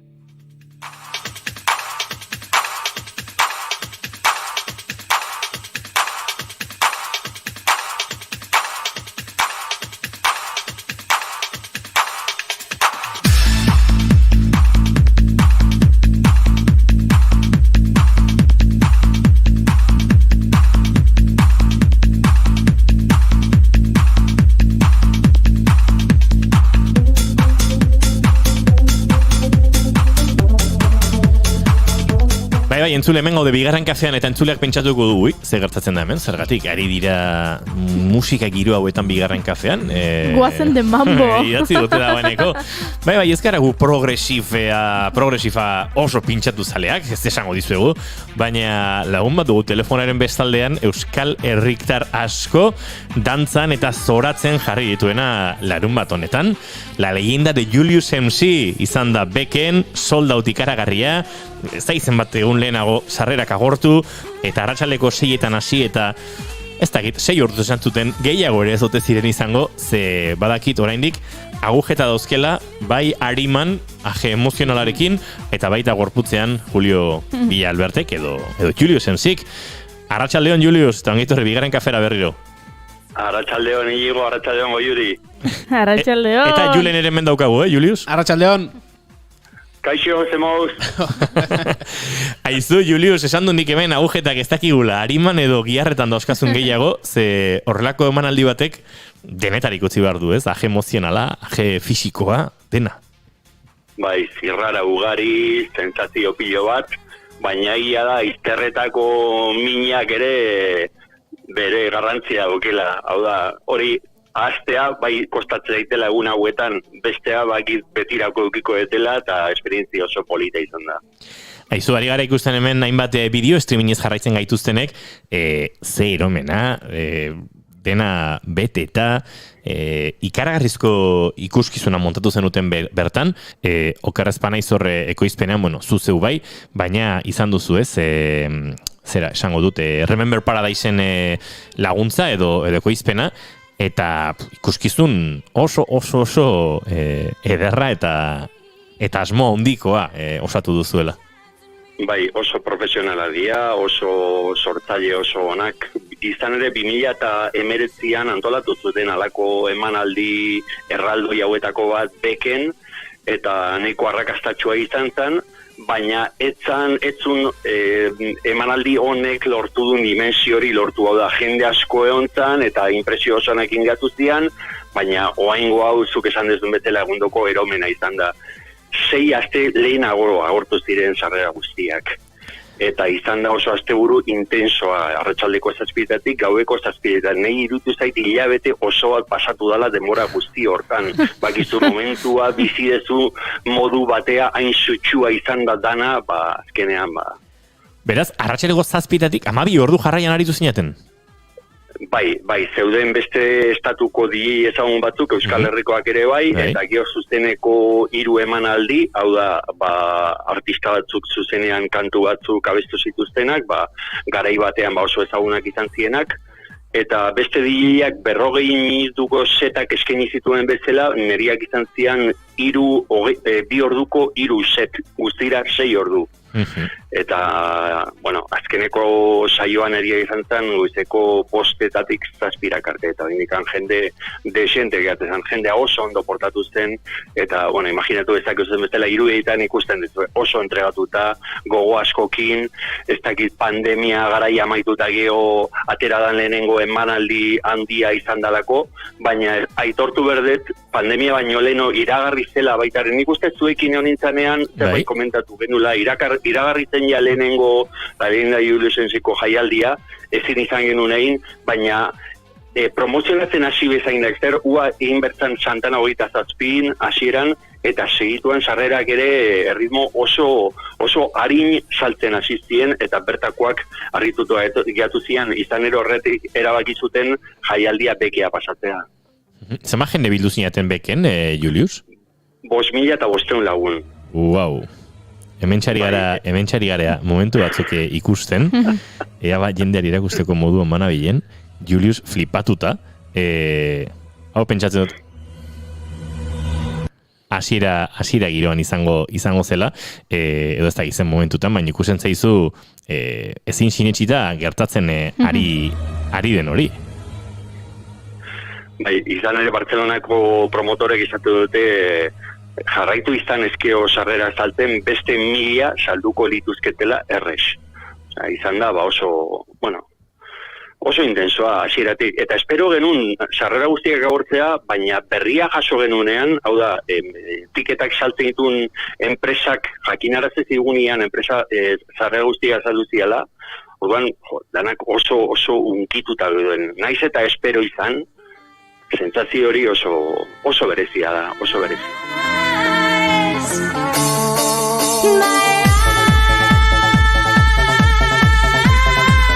Akaso oso gazte diren entzulek pentsatu dute, hauek irotuta da biltza, baina progresifak oso gogor jo zuen Euskal Herrian, eta uste dut, behintzat, Julen, gure garaiko Euskal Parrandan, Juliusek zuzenduko dit, progresifa, transa, oso ondo non kokatu estilistikoki, baina ikaragarezko indarra aukizuela Euskal Herria askotako tabernetan, eta giroan, zuri goiure ez izun nahi mestarrapatuko ja, ezta?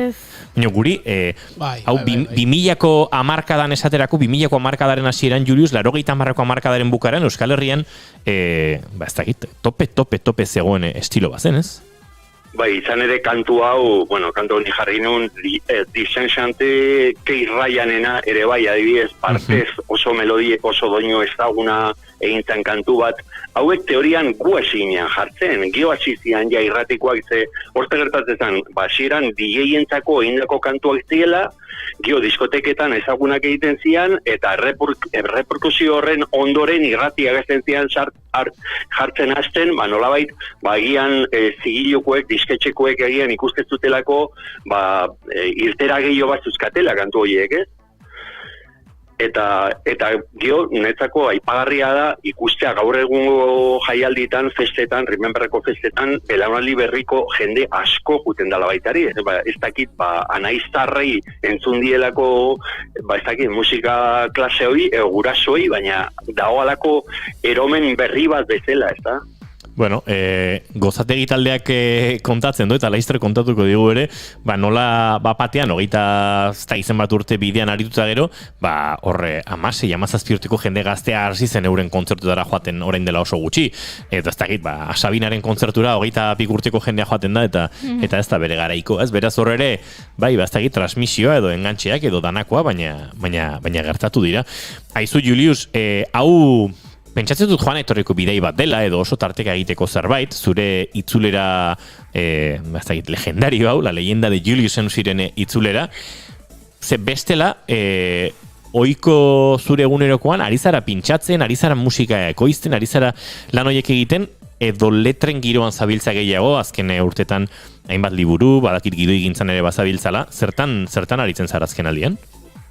Ustez kontatu nizuela nik ez nula espero DJ gintza, nola baita esateko, DJ lanari berriro eusteko asmoik eta Bartzelonako deitu ziaten, da beste formatu hau eskaini ziatenean beken, nola baita nire bilbidea omentzeko formatua eta bar, orduan aprobetxatu ez, beste proposamen batzu jaso ditut, adibidez, aste honetan itxidet bat azpeitirako uztailak 16an pintzatzeko tximo bai horekin, adibidez, eta? Eta jarraitzen dut idazkuntzarekin, esan izuen bezala, gidoiekin, egunduko borrokan, pauso oso interesgarriak ematen baitare, baina hortxe nabil honekin, zerbait egiteko goguakin. Ekoizpenarekin zertatzen da, gaur egun kantu bat eta izan ezkio, naiz eta esperientzia asko izan, oso zaila dela beste artista handiekin konpetitzea. Daudeia maila baten bakizu, Instagramen jarraitzaile askokin, nazioarteko, nolabaiteko ospea lortuta, orduan gaur egun normalena, artista askorentzako kantu atea, eta nolabait, arrakasta falta bat somatzea izaten da. Orduan, horretin hau pixka pentsatzen nola plangintzaldetik, nola planteatu, ekoizpenen bat ate izan ezkeo, lako reperkusio txiki baldortzeko. Aizu, Julius, okerrez panaiz, non zaude orain? Oain azpeitin. Azpeitin esan dizu, hori da. Zuz estu arrazara, baina gogoan nuen leheno hitz egin dugunean zestuan etzinela. Baina, zure bizitokia Euskal Herritik urrun izaten jarraitzen duzu, ezta?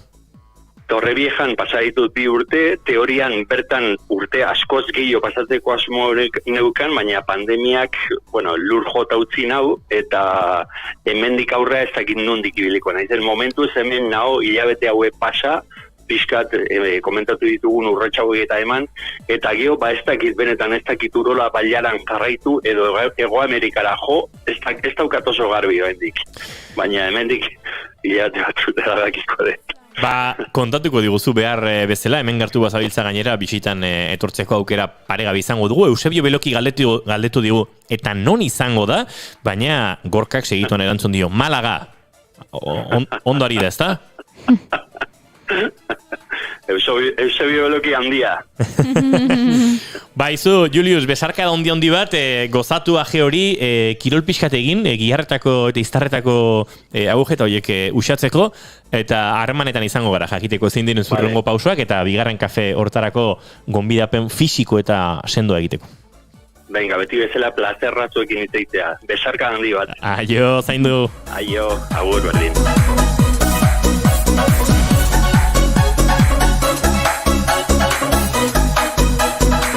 Tout feu, tout flamme.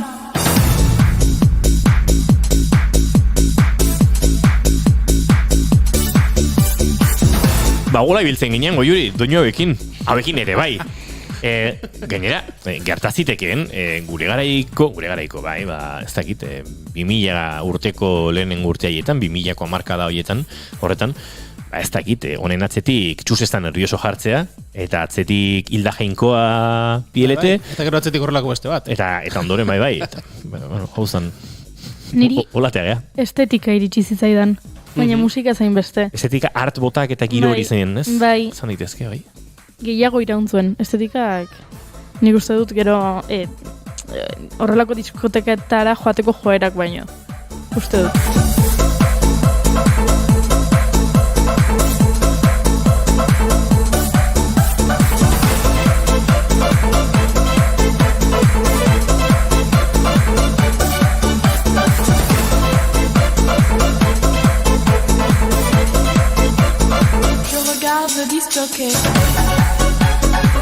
Begi izan ziren larun batean beken, entzun ziren doinuetako batzuk, ze horrela primizien Juliusek bidali digu bere, pintxat hortako zatitxo hau, eta eskertzen diogu, aurrera egingo dugu, bigarren kafean zarete, 5:25 minutu diren honetan, 24 minutu eta 54 segundu diren honetan, zuzenean naiz irratian, gauza gehiago dauzkogu kontatzeko. Asko oraindik. Tout feu, tout flamme.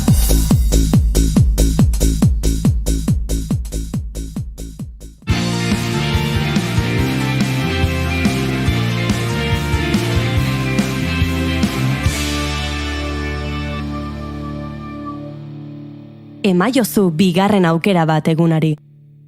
Naiz irratian, bigarren kafea.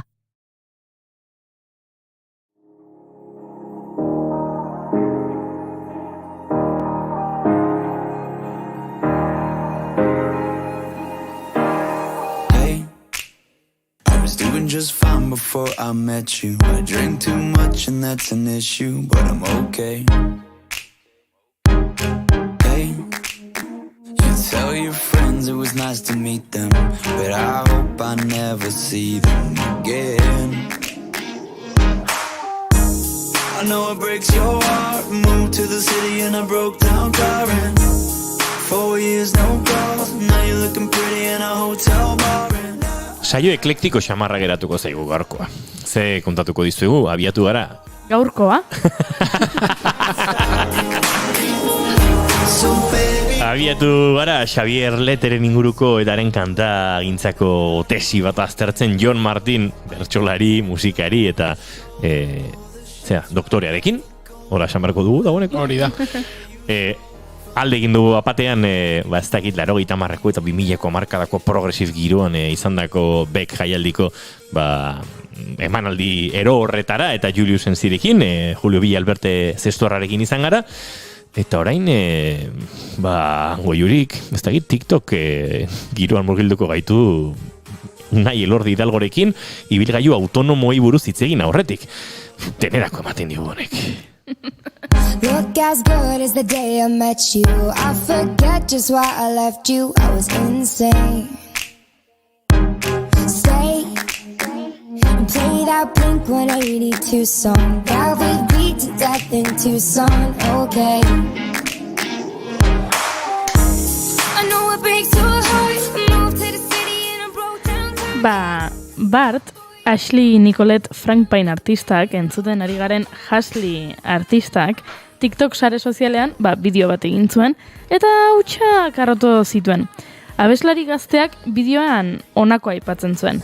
Bere diskoetxeak ez diola uzten bere musika berriak kaleratzen, naiz eta prest dagoen, TikToken bideo viral bat egitea lortzen ez badu. Sare sozial honetan egindako argitalpenen bidez, 27 urteko artistak zigiloak ezarritako baldintzen aurka hitz egin du eta gertatutakoaren xehetasun batzuk eman ditu.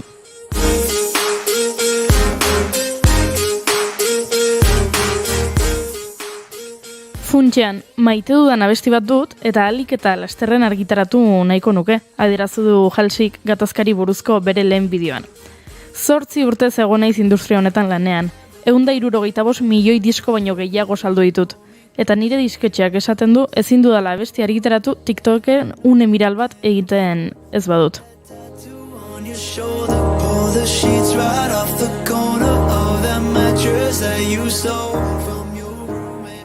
Bere musika emozioaren eta artearen askapen adierazle gisa ikusten dutenentzat TikTok plataforma nahiko gatazkatsua da promoziorako. Tresna horrek beste dozein sare sozialetako plataformak baino gehiago artista independente izateko ilusioak entzen die. Beti bideo biralaren zai, ikustaldiak zenbatzen, grabatzen eta grabatzen.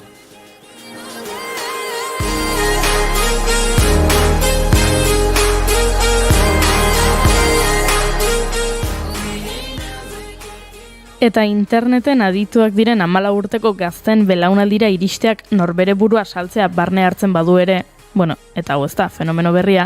Nola? Interneten adituak diren 14 urteko gazten belaunaldira iristeak norbere burua saltzea barne hartzen du. Ez duzu uste?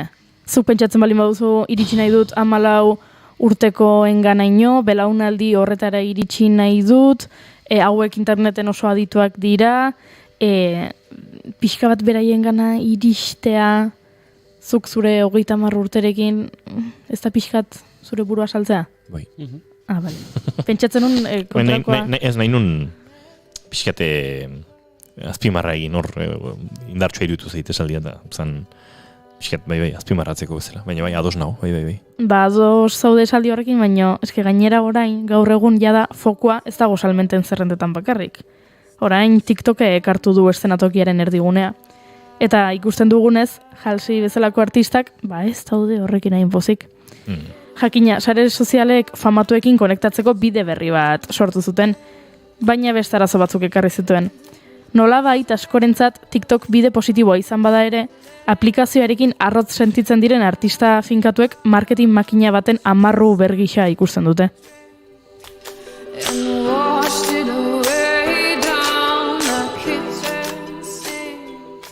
Charlie XCX abeslari britainiarrak duela gutxi TikTok erabili zuen kontatzeko disketxeak aste batean 8 TikTok bideo igotzera derrigortu zuela. Doiakatek kontatu zuen lehengo astean bere disketxeak Taco Bell markako pizzak saltzeko abesti bat egitera behartu zuela. Wow. Edo entzuten ari garen Florence Welchek, Florence and the Machine taldeko abeslariak, bideo bat igo zuen pixka bat dantzatzen eta izenburuan idatzi zuen. Disko berria iragartzeko TikTok hau egitera derrigortu naute. Tum!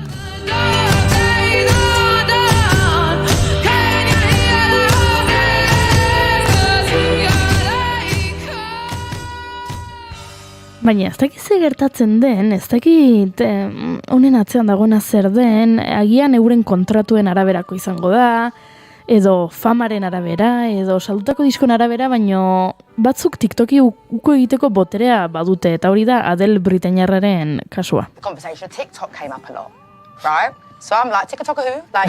Diskoa prestatzen ari ginenean, askotan aipatu zidaten TikTok. 14 urteko gaztek ni ezagutzea nahi zuten, eta nik esaten nien, gazte horiek amak dituztela eta amek ezagutzen nautela. Azken finean, mundu guztiak 14 urteko TikTok erabiltzaientzat musika egiten badu, norari da nire belaunaldierantzat musika egiten, nik egingo dut gustora gainera.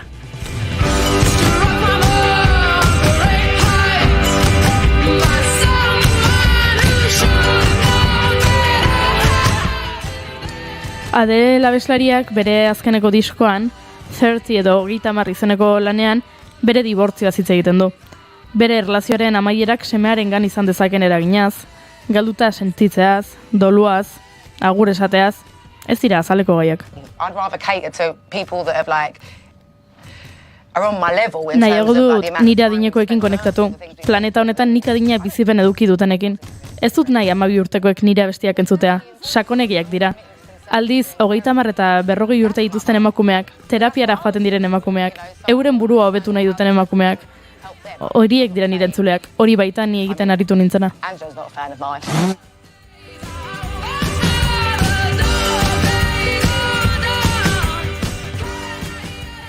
Bestalde, musikari belaunaldien arteko banaketan nabaria da. Artista hasi berri askorentzat TikTok tresna paregabea da. Hala nola Lil Nas Xentzat, TikTok bezalako plataformetan dirutza egin zuenak. Industriaren funtzionamenduaren aldaketa organikoa da horrelako artistentzat, baina beste batzuentzat aldiz tresna engainagarria da zale gazteenekin konektatzeko.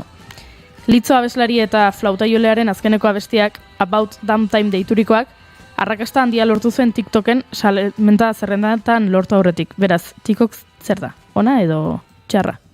Ez dakigu.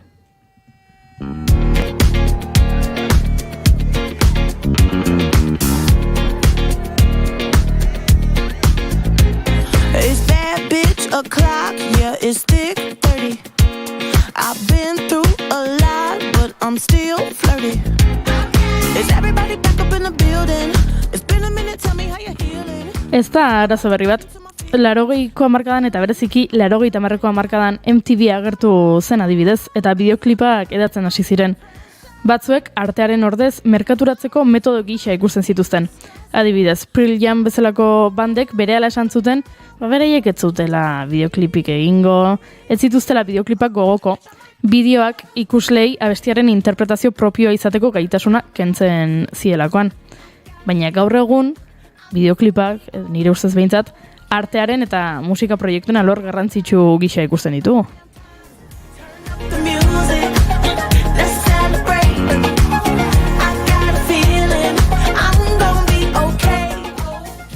Bideoklip bat ikusten dugunean gaur egun ez dugu pentsatzen, ze marketing, tresna, engainagarri, ze txarra, bideoklip hau egitera behartuta sentitu dira musikariak. Uste duzu hori gertatuko dela TikTokekin? Iritsiko dela une bat esango duguna, proiektuaren, diskoaren eta promozioaren beste atal bat da eta listo. Nik nahiko nuke supermodernoa izan da esan. Uste dut hori gerta daitekela zigu baterik itxi behar, eta ez da ize baino. Benetan uste dut ez. Promozio erramintak aldatuko direla, batzuk zahartu dira, uste dut gaur egun inork ez duela Facebook erabiltzen, eta orain dela 10 urte, behintzat ez oso giro profesionalean, amateur giroan desente erabiltzen genuen erraminta bazen gauzak ezagutzera emateko, aldatu dira, ez dakit, plataformak, eta orain txere, ez dakit TikTokek izango duela bere momentua, eta hortik artearen zati bat bihurtzeko eta bideoklipetan, naiz eta badakizuen nien naizela bideoklip zaleegia edo bideoklip gehiegi egiten ditugula uste dudan, badaude bideoklip batzuk benetan ikusentzun euskaren ikuspegitik balio txuak iruditzen zaizkidanak. Ez dakit hori TikTokekin sentizeko kere izango dudan, baina uste dut ez, baina ez dakit. Julen? Ados, nik ere bideoklipak gehiago ikusten dut eta gaur egun akaso abesti bat gaur egun moda edo tendentzia badagoelako ez, hamarka abestiko disko bat atera beharrean, abesti solteak ateratzen joan, eta abesti solte bat janzteko baliabide gisa gehiago ikusten dut, zuk esan duzun bideo horretatik baino, eta TikTokenarekin, ez dakit, niri jomuga jada 14 urteko gaztetxoak izate egiten duzuna nadinarekin, niri ja horregat pixka bat atzera edo egiten. Goiuri, nik egin dizazuket, galdera hau ez dakit erantzungo duzun, zu guri egindako hau, baina beste bat? Bai. Lehenago nahi duzu erantzun edo? Egin galdera. Vale. Uste duzu TikTokekin gertatuko dela, ez dakit, 20rekin gertatu zen antzeko zerbait alegia, oso publiko gaztea izan, oso kontsumitzaile gazteak izan, eta dinarekin publiko horrek atzean utziko duela, edo TikTok pixkat berrasmatzeko gai izango dela, eta dagoeneko baditu helduen artean ere erabiltzaileak, eta... Dagoeneko baditu helduen artean. Horretik, uste duzu salbatuko dela beste... Ez dakit, YouTubeari da berrasmatzen, eta hartu du pixka bat TikTokereko joera, bideo motzagoak egiteko aukera jarri dute, YouTube Shorts deiturikoa, beraz, sare sozialak etengabe berritzen doaz, eta nik uste dut oso zaila dela asmatzea zeinek biziraungo duen eta zeinek ez oso zaila egiten zait, baina gaur egun TikTokek duen arrakastarekin iruditzen zait urteak eta urteak igarroko direla desagertu arte.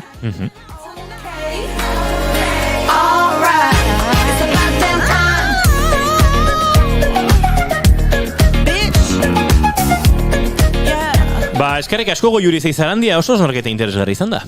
Baina azkeneko galdera badut zuentzat. Ui, xama, bota. Ze ikusi dut sareetan eztabaida pixka piztu dela. Guk hau aipatu dugu, Halsik ioduelako bideo bat esanez, ezin dut abesti berri argitaratu bideo viral bat egin arte.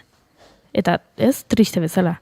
Baina hori kontatzen zuen bideoa viralizatu eginda. Beraz, benetazkoa zen, edo hain justu hasieratik zekin Halsik bideo hori viralizatu egingo zela, beraz behartzuen bideo virala egiten ari zen diskoa edo abesti berriak kaleratzeko? Adostuta zegoen? Ez dakit. Nik pentsatu nahiko nuke, ez. Baina hori entzularen eskusten dut.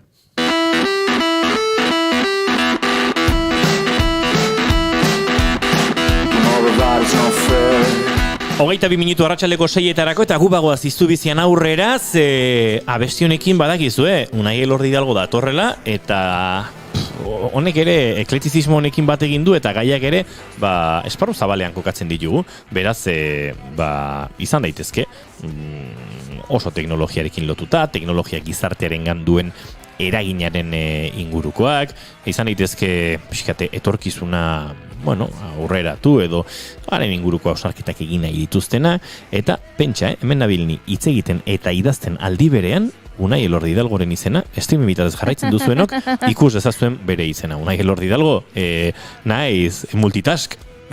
Atxaldeon. Bai, oso, atxaldeon, bai.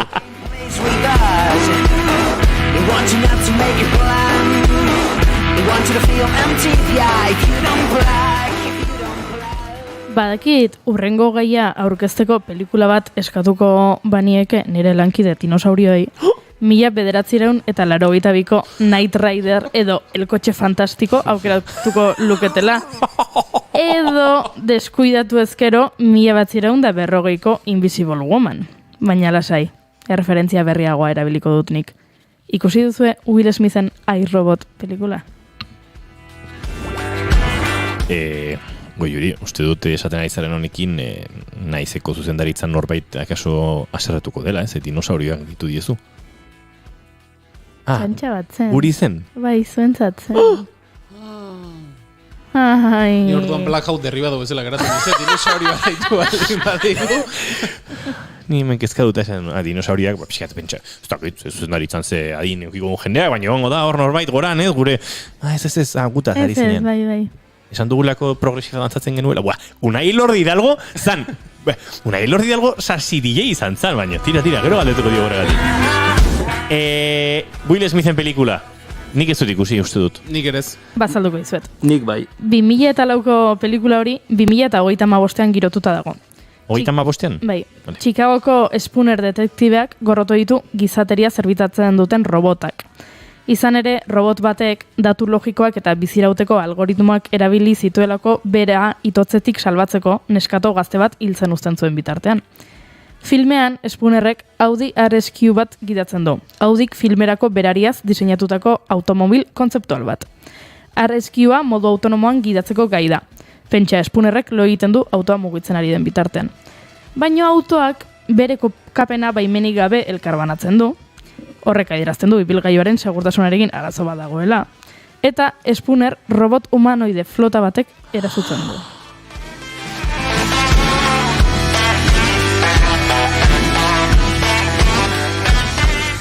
Dagoeneko gaurko gaia asmatuko zenuten. Ibilgailu autonomo ez hitz egingo dizuegu. Nola funtzionatzen dute? Guztiontzako eskuragarri egongo dira laster. Zein arazo dituzte? Dagoeneko sarreran aipatu ditugu pare bat. Baina Unai Elordi Hidalgok sakonago azalduko digu hau guztia. Arratsaldeon. Arratsaldeon, bai. Atxaldean Elordi barkatu baina nik, bakizu Julius MC entrevistatu dugula. Zein entrevistatu zela? Julius MC DJ-a, Laister Tximo Baiorekin bolo bat duela, Beck bete berri duela, eta enintzen gogoratzen, baina nahi Elordi Hidalgo, nera bezenean DJ izateko aspirazioa zuen.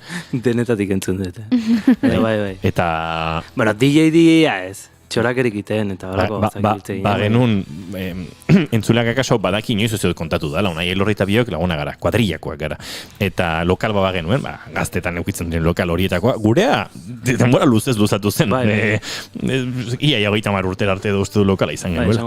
Baina han gaztetan bazuden CD batzuk bakoitzaren sesioarekin. Bat baino gehiago zebilen DJ izan nahian, da Elordiren CD batzuk zeuden, DJ Elordi, nola zan DJ Kele Deitino, nola zan zure DJ izaken?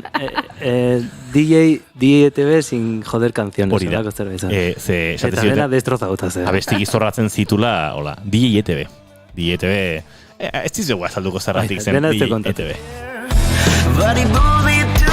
Baina Elordik erabaki zuen DJ izateko bide hori alde bateara utzi, eta, teknologoa izatea edo... Pizkatu hobeto matzen zaitu. Bueno, orain da DJ un AI. Hori da, bai. Eta adimen artifizialean, zezaia egiten zaidan beti hau esatea, aditua da, baina badakite, zuen proiektuen artean unai badagoela, ez? Ibilgailu autonomoen ikerketa, lanketa, eta bikomteken aritzen zaretela. Badara matzazuela urte batzuk ikerketa horietan eta lan horietan, ez da? Bai, kontua da, azkenen ibilgailu autonomoaren paradigma guzti horrek gauza asko hartzen ditula kontunez. Esatea, orain ibilgailu autonomoa sortuko gauza asko esan nahi ditu batera, da, azkenen ibilgailu horren autonomia oso esparrua handikoa da. Honekin esan nahi dutena da, zu kondizitzen ari zarenean, segunduro erabaki asko hartzen ari zea, ez? Adibidez, ez dakit, pixkat espabilatu alimazea, saiatzea ezkerreko kolan sartzen, aberraldezun azkarrago jun, ez? Edo eskubia sartzen zea, edo planifikatuta oki behar dezu bidea, denbora kalkulatu behar dezu, imprevisto kontrolatu behar dituzu, eguraldi txarragoa egiten duen zure notatu egiten dezu, nekatu zaitezke, baina kasu hortan sistema eta nekatuko. Eta horrelako gazak, ez orduan, beti pentsatzeu, eske ibilgailuak bakarrik muitu inbar du, ez. Muitu inbar du eta ulertu behar du ingurune guztia, ez. Eta orduan, ateratzen zirenean lehenengo kotxe autonomok, igual balio zuen 200.000 edo 300.000 euro. Eta esatzen du, baina zoaz. Ja, baina eske, inbarritun gauza asko, guzti horiek dauk hardwareak berak balio duena ja, kriston dirutza da, ez. Orduan, esan genezake, pauso txikiak ematen aigeala, ez? Sistemak eta notazio sistema definitzen, adimen artifizialeko algoritmoak generatzen, eta horrelako gazak, ez? Orduan, nik izango nuke Teslakin konparatuz, ez? Nuke bikontek Teslakin konparatuko. Hortxe, ez? Ez, esan egitena, azkenean pauso batzuk, bai, beste kotxe marka batzuetara gerturatzeko pausoak azkenean gelduagoak dira, ez? Adibidez, Teslak orain badauke automobil bat esan genezake denentzat eskuragarria edo, diru pizka daukenantzat eskuragarri da ona, ez? Eta zergatik sortu da hoi? Kotxe autonomo baten normalean, arazo gehiena emateuna edo galestiena den gauza bat da lidarra deitzen da. Dala, laser bat, iteizuna rekonstrukzio bat zure ingurune guztikoa. Eta pentsatuko zu, baina nik zertarako behar dut hori, GPS-arekin nahikoa izango zan, ez? Gertatzen dela da, GPS batek dauken errore margena izan daiteke metro batetik 15 metrotara. Batzu pentsatu, giratzea ni joan momentu horretan, 5 metroko desfasea bali mauket, igual ez nago, ja, ez? Orduan, horrek ez dizu balio. Orduan, aztezea pentsatzen da esaten zu. Kontutan hartu gabe, animali bat altzaizula atera, edo objektu bat ikusi dezakezula kartera erdian eta nola baita ebitatu behar dezula, eta horreko gazak, ez? Eta horren esaten dezu, behar dez zerbait prezisogoa. Eta hori baino prezisogoa existitzen dira sistema inertzialak direnak, bale? Hoen da pixkat txapa, pixkat situatzeko, bai? Datuak. Sistema inertzialak dauke 2 zentimetroko prezisio, orduan esaten zu, oso ondo funtzionatzen du. Baina kontutan hartu behar deu, kotxek abiadura bat daukela. Orduan zemat eta azkarrago joan, azkenen behar dezu olako kontrol bat, ez? Frenatzeako garaian edo giratzeko garaian. Eta horrek kriston dirutza galio du. Gutxi gora bera 1.000 euro. Olako bakoitzak. Orduan, hori ezin da, oso galestia. Orduan, ze pasa ziren, lidar horietara, ez? Rekonstrukzio hori eginda, iten dutena da, laser, milioika laser izpi, iten dutena nolabait metrikoki kalkulatu zure ingurua nolakoa dan. Orduan, mugitzeko bakarrik balio dizun zerbait da. Zu badakizun zauden GPS-aren bitartez mundu honetan, ez? Eta gero, erabiltzen duzu lidar hori, gutxi gora bera, situatzeko eta txokatzeko paretan kontra. Bueno, horreaino iritsika. Ze gertatzea, lidarrake kriston dirutza balio. 60.000 euro, 50.000 euro aldea. Horrek ez du balio. Orduan, azkenen Teslak intzuna izan zen, basaiatuko gea, lidar hori entzen, bai? Ze, Teslak lehenengo bersioan bai zeuken lidar bat, baino merkexiagoa zen. Hau da, gehiago apoiatzen zen, adimen artifizialeko algoritmo horietan. Teslak induna da, fuera lidarra eta bakarrik erabiliko ditut 8 kamera hau dena egiteko. Eta orduan, azkeneko bain dela 8 hilabete hola, esplikatuzun nola itezun dena. Esplikatuzun, itezun guztia. Eta izan zen, kriston pasa. Nik izango nuke izan zela urte askotan ikusi deten evento teknologikoa importanteenetakoa. Olako batean bikontekeko redakzioa ez, baina ez da egit, bulegoa edo espazioa, zer da, Kiston festa, oso horrengunen ez da beste zartaz egiten. Ez hori nik uste dela, ite duna, asko gustatzen eguna teknologia, interesatzen egu eta vigilantzia egiten dugu eta erabiltzen duzen sistemak. Ez daude oso urrun guk erabiltzen egiten honetik, baina Tesla dauzke botere batzuk guk ez dauzkeunak. Adibidez, azuk Tesla bat erosten dezunen, behartuta zaude denbora guztien grabatzen egotea zu mugitzen ari zaren momentuei. Zergatik, horrela Teslak bideoiek jaso egiten ditu eta horrela modeloak entrenatzeko gaitasun gehiago dauka. Beraz, horrela egiten du olako realimentazio bat, eta horrela juten da modeloa entrenatzen. Eta orduan azteza pentsatzen, unai, baina bakarrekin behar du, oain goaz gidatzen, ez dauku kotxeik aurren, ez dauku kotxeik atzen, ez gaude hiri baten, ez daude semaforok, ez? Hori dena kontutan hartzeko, iten duna da planifikazio sistema bat montatu hau da. Zenbat erabaki hartu ditzazket milisegundu batean, bai? Imaginatu, ez dakit, New York igual gehiagik izango za baina. Bilbon sartu zeaten, netzako kistoko meridian. Netzako da, overhead bat kristona. Pasarte naiz eta daude 3 karril, ez? Eta nini joa kotxen, eta esatet, karril honen nao? Ostras, bazpare erdin jarriko naiz. Decision segura, ez? Jartzen zea hola, baina orduan zuia iztea esaten. Sistema logiko baten iztea esaten. Bale, nik nahi etena segurtasuna. Nahi agot, gehiago tardatu, baina aldi beren horrela segurtasuna eta eskubira giratzeako, ditut 20.000 bozinazo jasoko, ez? Orduan, planifikazio parte horretan, iten duna da, erabaki pila bat hartu eta probabilidade guzti kalkulatu zein izango zen oberena, ezta? Karo, hor ja, aigea beste puntu bat gehiago ematen. Ez bakarrik bidea inbeharreko sistema horretan, baizik eta zenbat erabaki hartu ditzazketen, ez? Eta orduan saiatzen da hartzen erabaki hobena. Ni pentsatzen dut, edo ulertukoet, nolabait usuario horrek edo esango dila zer gustatzen gehiago. Osea, libil la vida loka edo en plan seguro jutea, ezta? Eta orduan... Hori da, orain kotxe automatiko batek badauka, ez? Eko, konfort eta esporte posizioak eta horren arabera kotxeak errevoluzio gehiago eta idatu ere nahi gabe deportiboago egiten duzu. Horrelako aukera bat, baina pixkat movida totxoago bat. Bai, esatezu, nahi gustatzen zait, obrak daudenen ezkerren egotea beti, eta naiz, holako pixka pertsona txarra naiz, eta saiatzen naiz kolatzen, ez? Hori sistemak ikasiten du, ez? Orduan, ez dakit, planifikazio puntu hori bai iruditzen zaitela pasada bat. Imaginatu 2 milioi erabaki hartu behar ditula, milisegundu baten. Zer dena planifikatzeu. Zer ez da bakarrik kotxek, pertsonak, semaforoa. Euria ite bali mau, ez bau egiten ze. Azkenen kamarak, esan genezake, bustitze bali maia edo zu kamara betik intzuaz, ez? Tunel batetik ateratzen zanen zure begik, esan nahi, zuzuaz tunel liun baten. Ateratzen zanen, begitan mina bat izu. Baina, gure begik, kriston makinak die, zeitun adaptatzeie inguru horretara. Zegertatzen da, kotxe bat sartu tunel batea eta ateratzeakon irudia erreiten zaio. Ez dauke informazioik. Eta segundu bat pasatzea eta ez du rekuperatzen irudi guzti hori. Txokatu zaitezke. Orduan, denbora guztien egia jokatzen horren arabera. Orduan, sistemak iten duena memoria bat diseinatu. Bai, hau da, nolabait gordetzen du zein duen lehenago interpretatzeko zer egon daiteken urrutira. Normalean, hori olako gauzak diseinatzen dianean da, matiozu argazki bat, eta esatizu, hemen hau dago, hemen dihun bartzea, baina ez dauken memoria kontzeptu bat. Eta orain, atera berri den beste sistema bat, transformerrak, hori iten dute, eta momentu hauetan, puntu horretan gaude ez, aurrera jun nahi izate horrekin. Ez txokatzeko paetan kontra. Eta zenbatera gaude hortaz, errealistak izan da, edo zure iritzia.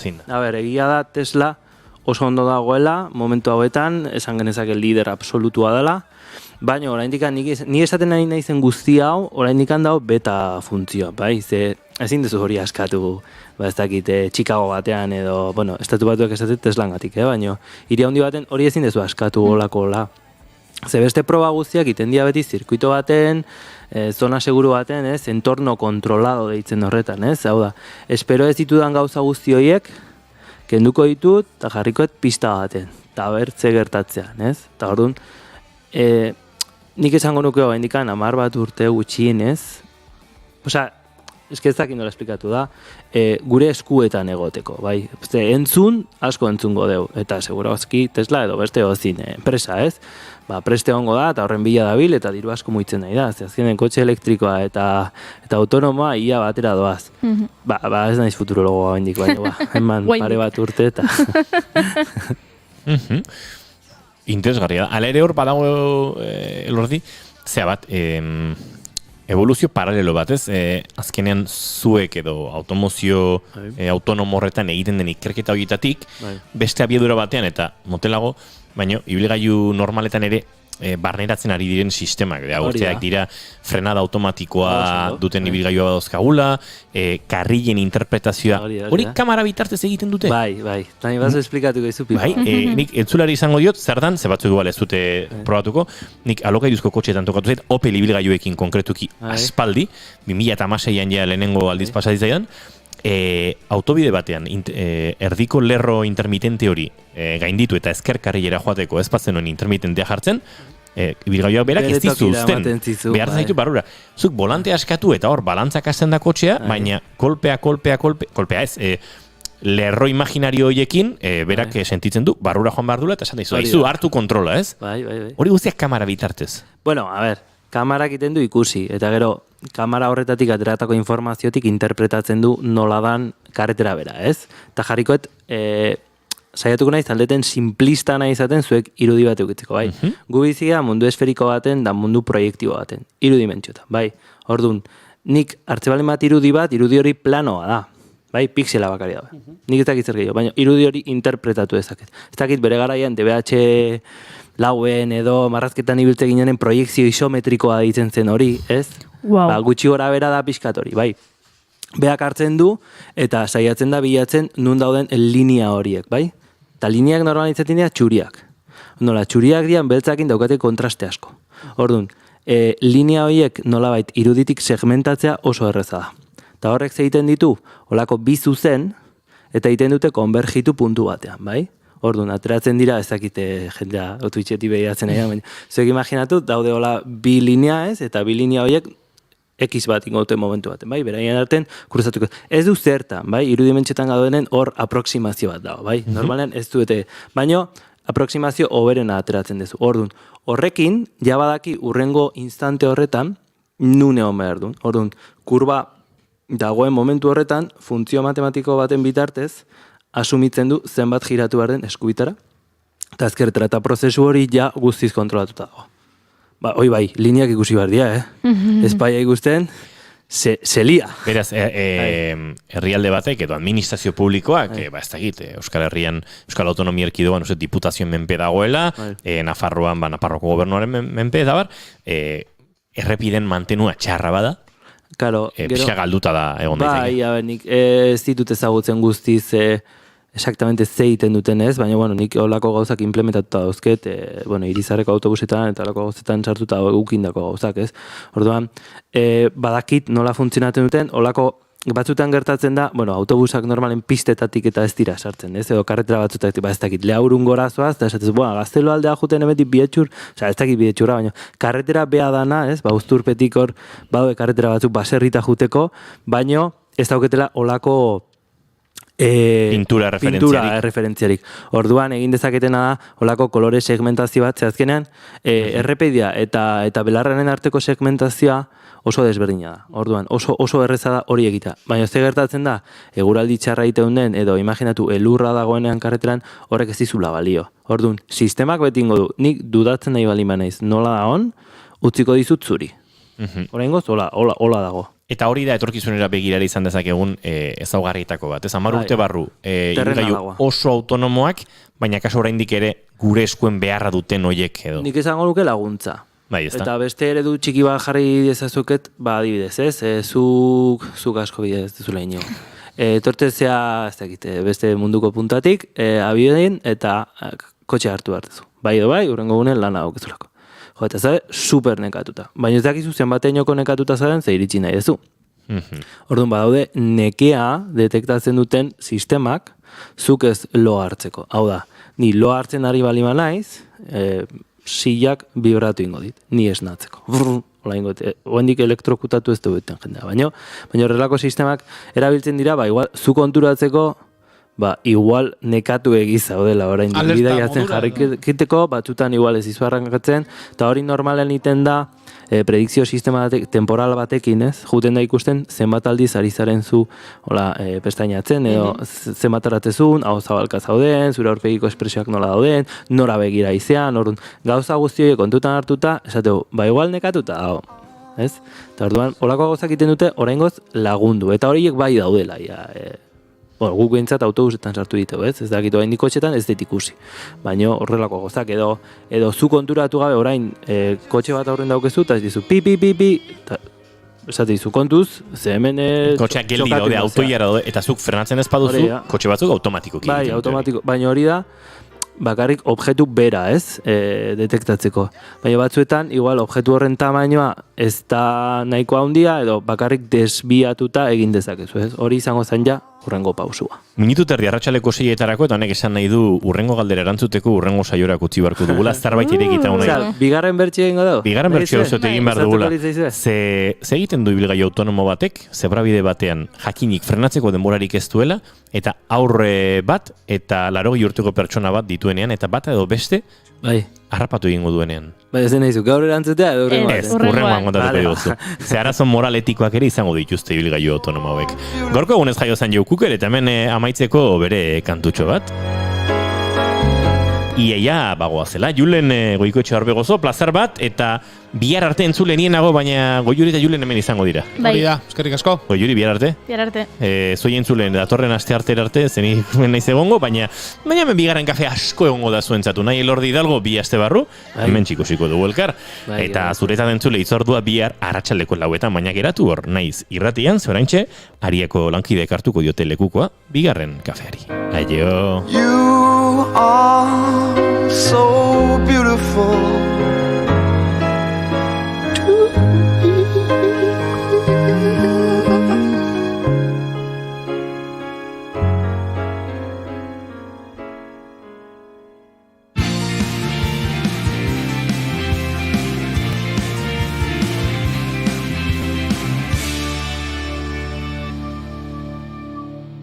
Keep calm and bigarren kafea.